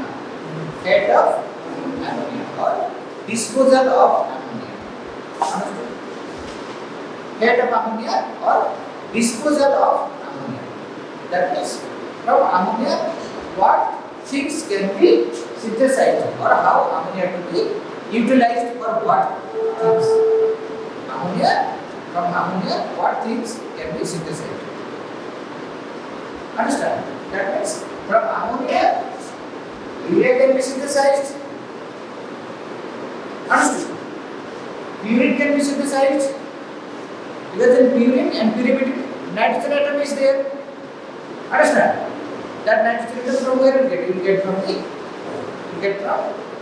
ammonia. Glucosamine 6-phosphate. What is that? Glucosamine 6-phosphate. What is that compound? It is a amino sugar. Okay? Amino sugar. So all these things are will be synthesized and what they ring also will get from ammonia. So that means from ammonia, one question, short note question may come. That question is head of ammonia or disposal ammonia. Like in related to carbohydrate metabolism, another question is there. Head of pyruvate. Head of pyruvate. Related to amino acid metabolism, question is head of ammonia. Head of ammonia. Okay, from ammonia, all these things can be synthesized. And urea can be synthesized. That ammonia can be direct excretion as ammonium ion. Suppose all these things synthesis will be decreased or diminished. That means ammonia, how ammonia is synthesized? Ammonia from where will get ammonia? Will get from amino acid catabolism. Amino acid catabolism. Amino acid momentarily degradation. Then will get the ammonia. Is it okay now? Will get ammonia. That ammonia, like that, all amino acid will be continuous process, degradation is going on. And that ammonia will be utilization for all these things. Okay. Understood? Suppose this utilization was diminished, decreased. That means what will happen? Level of ammonia will be increased in blood. Understand? Level of ammonia or ammonium ion will be increased in blood. What is that condition is called? What is that condition? Hyperammonemia. Yes. Hyperammonemia. Good. That is hyperammonemia. How much ammonia? You are telling hyperammonia. That means level of ammonia will be or ammonium ion will be increased in blood. How much increased? How much? When you tell? Yes, it is the case of hyperammonemia. That means in normal level you should know. So level of ammonium ion in blood, that is, it is more than 80 microgram per dl. 80 microgram per dl. Okay? Hyperammonemia. बोला तो less than 80 microgram. Less than 80 microgram per day. Okay. Now this, if suppose this ammonia will be increased or ammonia will be increased, that is hyperammonemia. What it causes? It is good for body or bad for body? Bad. So mostly it will dangerous. Ammonia is toxic. Ammonia is toxic substance. It will cause harmful effects. Harmful effects mostly in brain. Okay. If it will increase in brain, what will happen? What will happen if it is increased? Huh? Huh? Yes, sir. Huh? Huh? Blurring vision. Yes, all these things. Blurring vision. Finally, it may go to coma and death also. Yes, blurring sluggish of speech. Yes. Okay. Now, how? This is happens, yes. Blurring of speech, coma, final death. How? Why? How it happens? How ammonia is toxic? You are telling toxic. How? Why it is dangerous? Anybody?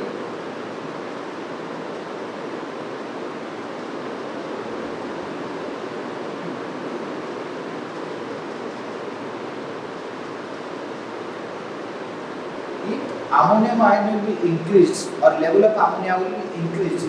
That will be by transamination. By transamination process, that ammonia will be trapped by who will carry the ammonia by transamination process. Who will take the ammonia and what it will come? Ketosine. Mostly that is alpha ketoglutarate. Alpha ketoglutarate. Understood? Alpha ketoglutarate. That alpha ketoglutarate, it will trap the ammonia. It will convert it to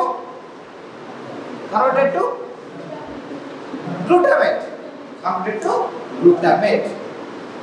So if ammonia when more and more ammonia will be increased, more and more glutamate will be synthesis occurs. That means utilization of alpha ketoglutarate will be increased. Understood or not? More and more alpha ketoglutarate will be utilized as trapping of ammonia. Understood? Okay. But what is the role of carbohydrate metabolism? Role of TCA cycle? Role of alpha ketoglutarate? So what is the role of TCA cycle? It will produce ATP. Energy will produce. So if that is that intermediate of the TCA cycle, alpha ketoglutarate, that it will decrease because it will more taking that utilized for the ammonia trapping. Understand? That will utilize for the trapping of ammonia for transamination process because now level of ammonia will increase. Okay. So what will happen? Level will be alpha ketoglutarate concentration will be decreased. Understand? Alpha ketoglutarate will be decreased. So that means ATP synthesis will decrease. So energy generation will be decreased, which is utilized for the brain cell. Understood or not? Understood. We have got clarity on that. How it is toxic? Because one question may come. Hello. One question may come that how ammonia. Explain why question. How ammonia is toxic to brain. This question may come. For that question, you have to explain like this. Okay. So more and more alpha will be utilized for the trapping of ammonia. So as a result, decrease the concentration of alpha ketoglutarate. As a result, energy generation will be decreased. That's why blurring of speech. That's why coma and death. That is the mechanism. Okay, this is hyperammonemia. Hyperammonemia is a short question. Hyperammonemia. Okay. Types of hyperammonemia. Two types is there.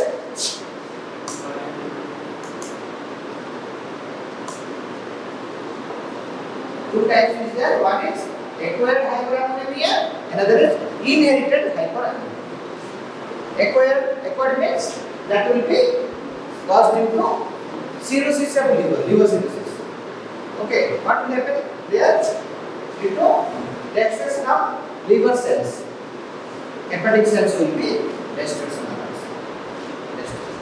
Okay, that was maybe due to alcoholism, that may be due to inflammation in liver, that may be obstruction of biliary duct, that may be cancer of liver. All these things are caused there. Okay, due to this, what will happen? That acquired level of ammonia will be increased. That is acquired hyperammonemia. Next is inherited hyperammonemia. Inherited means that due to genetical defect. Genetical defect of the some enzymes of urea cycle. That mostly two enzymes. One is CPS, carbamyl phosphate synthase, one enzyme.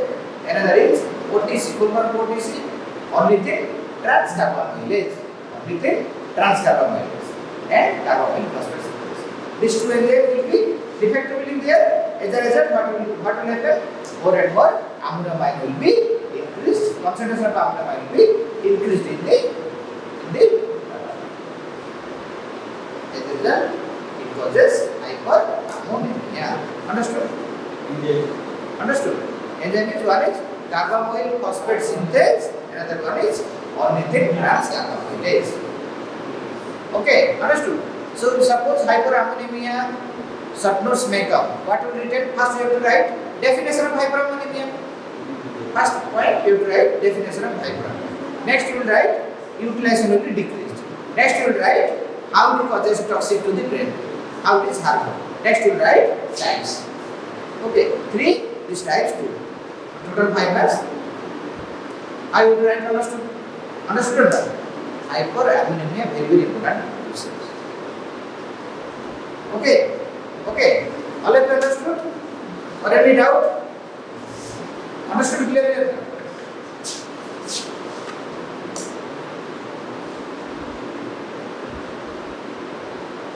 Next, another question will go. Another question, very, very important question. Specialized product synthesized from glycine. Specialized product synthesized from glycine, or you can tell that is important product synthesized from glycine, or that is metabolic function of glycine. Metabolic function of glycine. This is also one short question. I have question. Okay. What is these things? What can be synthesized? Heme can be synthesized, creatine can be synthesized, glutamine can be synthesized, purine, serine, and it acts as a conjugation reaction. It acts as a conjugation reaction. All these things, these are the important functions or metabolic functions of glycine. One by one we will discuss.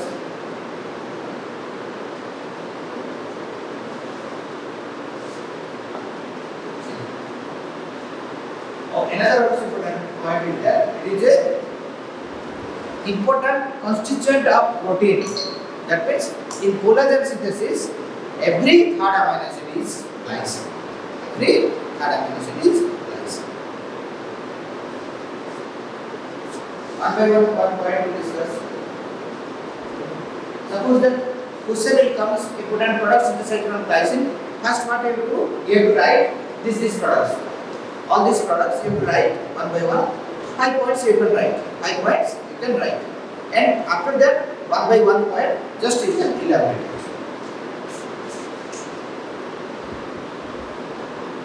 First is the synthesis of heme synthesis. How heme synthesis? How?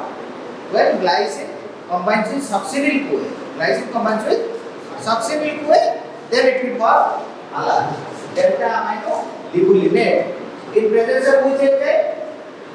Delta alpha synthase enzyme. Delta amino libulinate synthase enzyme. Okay. With this enzyme, glycine combines with succinyl CoA, it forms the alpha amino or delta amino urinate in presence of allogeneic. This reaction you have to write. Okay, first write down this glycine substitute to a in presence of allogeneic it forms a then describe it. Then just after describe this combines with this in presence of that enzyme also. Okay, this is one point.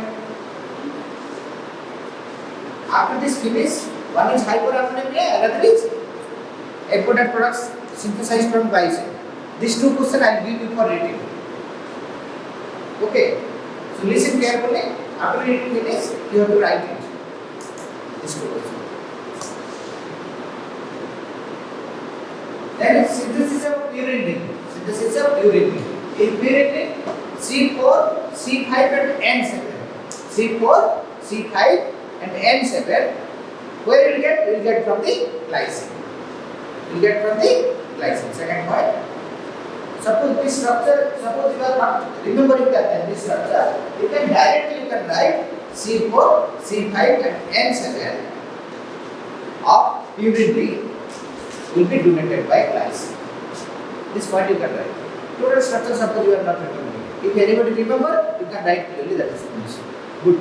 That is very good. If also that time you are not remembering, just write down C4, C5, N7 of the pyridine will be synthesized from glycine. Okay. Next point. This is very important. Synthesis of creatinine. Synthesis of creatinine. This reaction, glycine, arginine, when combined with glycine and arginine, it forms guanidine acetate. Guanidine acetate or guanidine acetic acid. In presence of glycine and arginine, amido transferase enzyme. And this guanidine acetate will convert it to creatine by the help of methyl transferase enzyme. Guanidine acetate, methyl transferase. Now we will tell this reaction. Guanidine acetate to creatine synthesis by the help of the guanidine acetate methyl transferase. This is what kind of reaction? Which kind of reaction this is?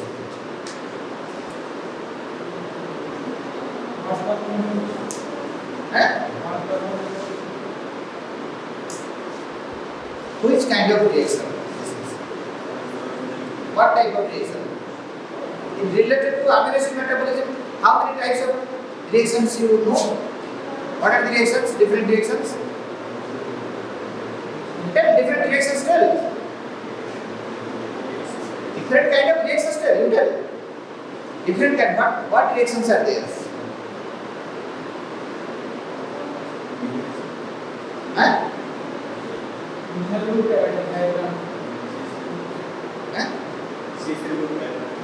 What is that? Huh? Methylation. Yes, methylation occurs. Methylation occurs. Transmethylation reaction. Transmethylation.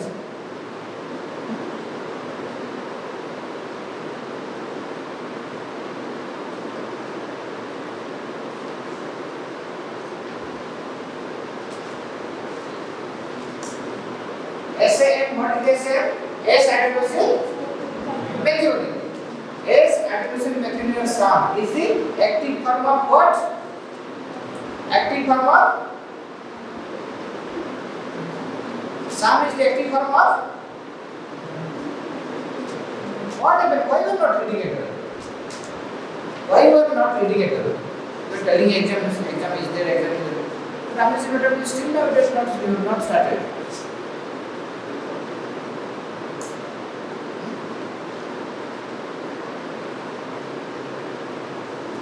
Active form of methionine.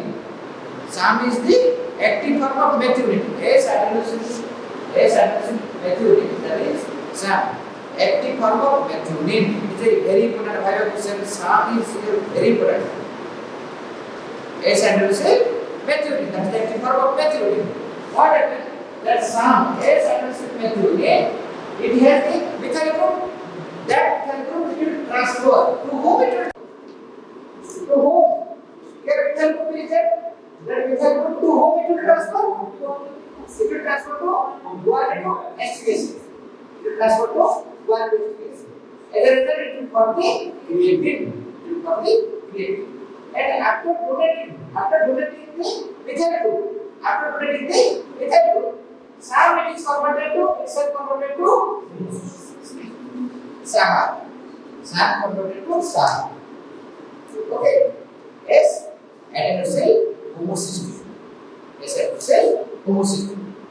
Okay. But it is what kind of reaction? Suppose transmethylation reaction also is a short question. That time also you can give this example. So many other reactions are there. This example also you can give. This is a transmethylation reaction. Okay.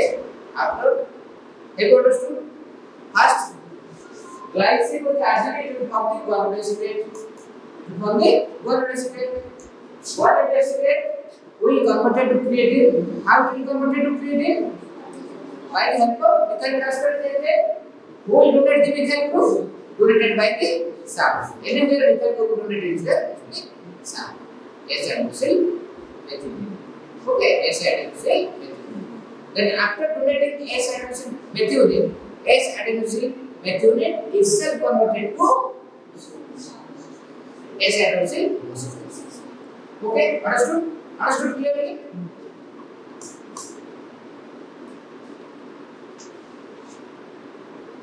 Because the creatine is itself a subnormal cell.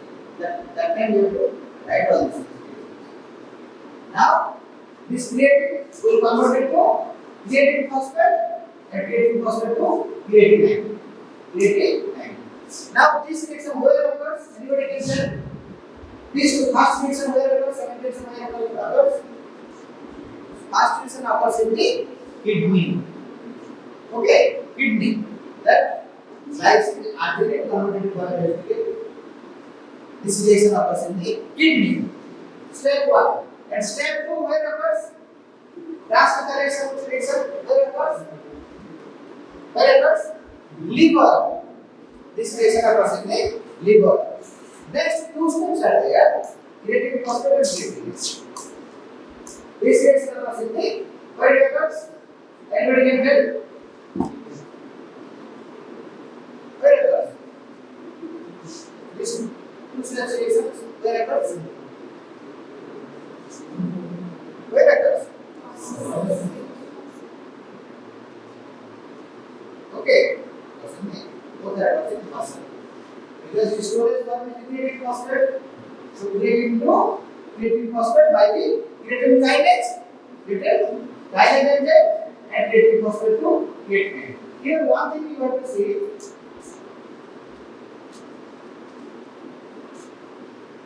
Water was there. Here, now water is removed from creatine. Water is now removed. Removal of water. Understood? Removal of water. That's here. Water is not there. In creatinine, water is not there. Water is not there. So, what is it? Then what you can tell? This and that creatinine. Water is not there. Water is removed. So, you can tell that it is a anhydrous product. Anhydrous product of creatine. Understood? Creatinine is a anhydrous product of. Understood? So, creatine synthesis is very important. Very important. Now, one question I am asking. Already the reaction shift to already learn. Name the amino acids which is responsible for the synthesis of creatinine. Name the amino acids. One is glycine. Another one? Arginine. Another one? Another one? Anybody told? Yes. Where is histidine is there? Where histidine is there? Can you show me where histidine is there? And where histidine is there? Methionine. Glycine, arginine, methionine. GAM. Okay. GAM. So, creatine synthesis, creatinine synthesis. by the amino acid. What is that amino acid? Amino acid the CAN, CAN. Lysine, arginine. Okay, lysine, arginine, and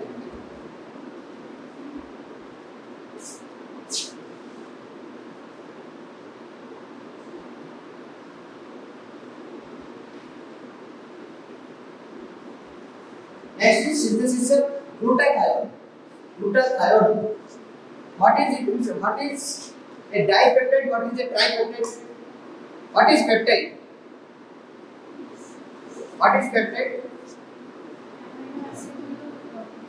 Two amino acid joined by one, that is peptide.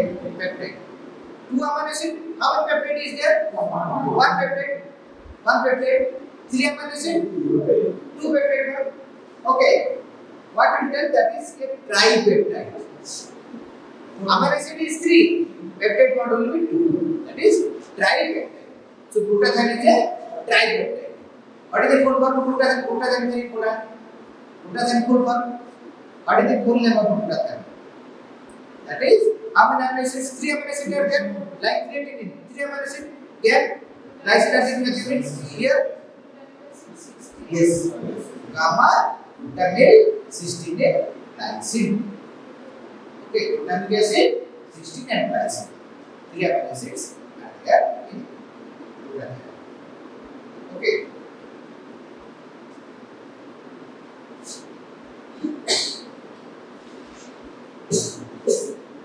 This is very important. Very important. Okay, this slide is very important. One explain why question may come. How glutathione acts as a free radical scavenger. Glutathione acts as a free radical scavenger. So from this slide you can explain. Okay, how? What is that? Go to blood. What is that? This is the free radicals. Free radicals. Superoxide free radical. Okay, that superoxide free radical will be converted to this is dangerous. This is dangerous to tissue and body. So what will happen? This superoxide radical, that radical, free radical will be converted to H2. H2. Action correction. By engine, which engine? By the engine superoxide dismutase. Superoxide dismutase. Now H2 is, it is good or bad? It is also harmful for the tissue. It is harmful for the tissue. So that H2 toxic. Toxic or not? As I said, the toxic should converted to non-toxic form. That means H2 will be degraded to water. Degraded to water. By the help of a that is glutathione peroxidase. And that is POD, glutathione peroxidase.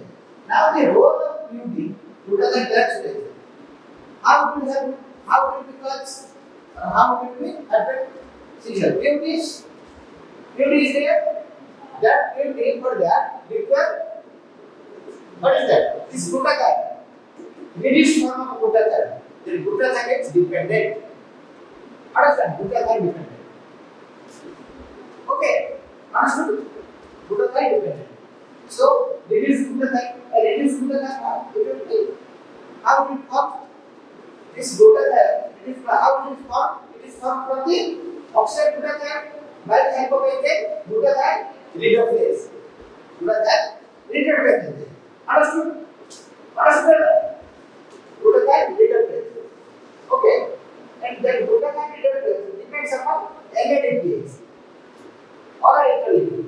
They depends upon NADPase. Okay. NADPase will separate from the glucose by the glucose 6-phosphate dehydrogenase. Glucose 6-phosphate dehydrogenase. Understood? Understood? This case is understood. First, superoxide radicals or free radicals will be degraded or converted to hydrogen peroxide. By the help of that superoxide dismutase. This hydrogen peroxide again it is converted to or it is degraded to water. By the help of that, PUD, glutathione peroxidase. That glutathione peroxidase depends upon glutathione. reduced glutathione. That reduced glutathione will be how it is formed from the oxide glutathione by the help of enzyme glutathione reductase. That glutathione reductase depends upon NADPH. NADPH is produced from the glucose by the glucose 6-phosphate reactor. Okay, understood? So, glutathione is very important. So, that's a large case. Explained by Mr. Mika, glutathione acts as a free radical scavenger. This reaction you can explain. Okay, can you understand? Understood? Just explain it. Just explain it. Come. Explain this. All of you understood? If not understood, get rectify. Is that? Very good.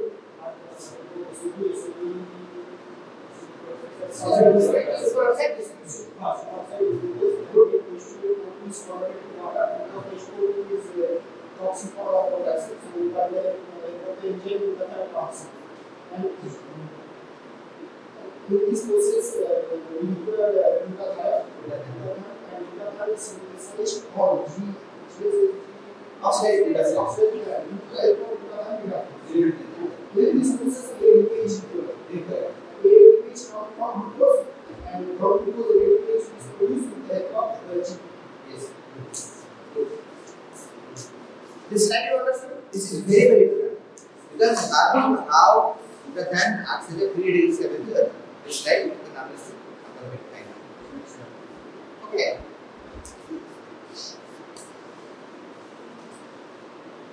Important point. Functions of glutathione.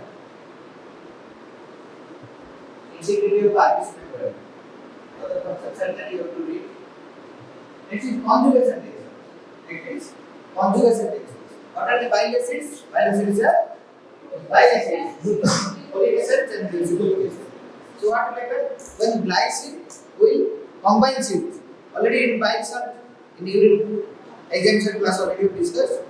Okay, that glycine combines with the folic acid, it will form the glycolic acid, which is called glycogen. So glycine acts as a conjugating agent, conjugation agent. And the conjugation agent. Another important function is there in conjugation. Benzoic acid. Benzoic acid acts as a food preservative. Used as the food preservative. So benzoic acid also is dangerous. So that when benzoic acid it is toxic. It should be need non-toxic form. How to become non-toxic form? That is hippuric acid. So benzoic acid combines with the glycine. It will form hippuric acid. That hippuric acid will be estimated. Okay. Benzoic acid will be excreted as urine by the hormone which form hippuric acid form. Hippuric acid how it will form? It will form by the combination of glycine. So two conjugation reactions, conjugation function 2 is there. One is bile acid, conjugating agent with bile acid, and the other is acts as a conjugation with benzoic acid will form hippuric acid. Okay.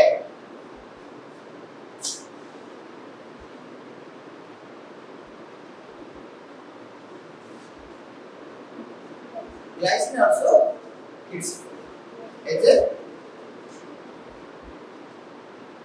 constituent of protein or in collagen synthesis. Collagen synthesis that every third amino acid, glycine XY, that is every third amino acid is glycine.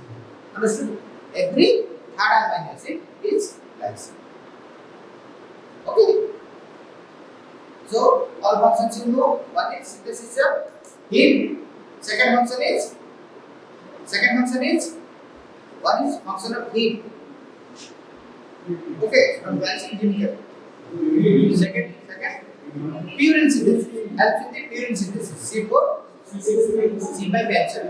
Next function is synthesis of creatine. That in this point you have to write first reaction is there.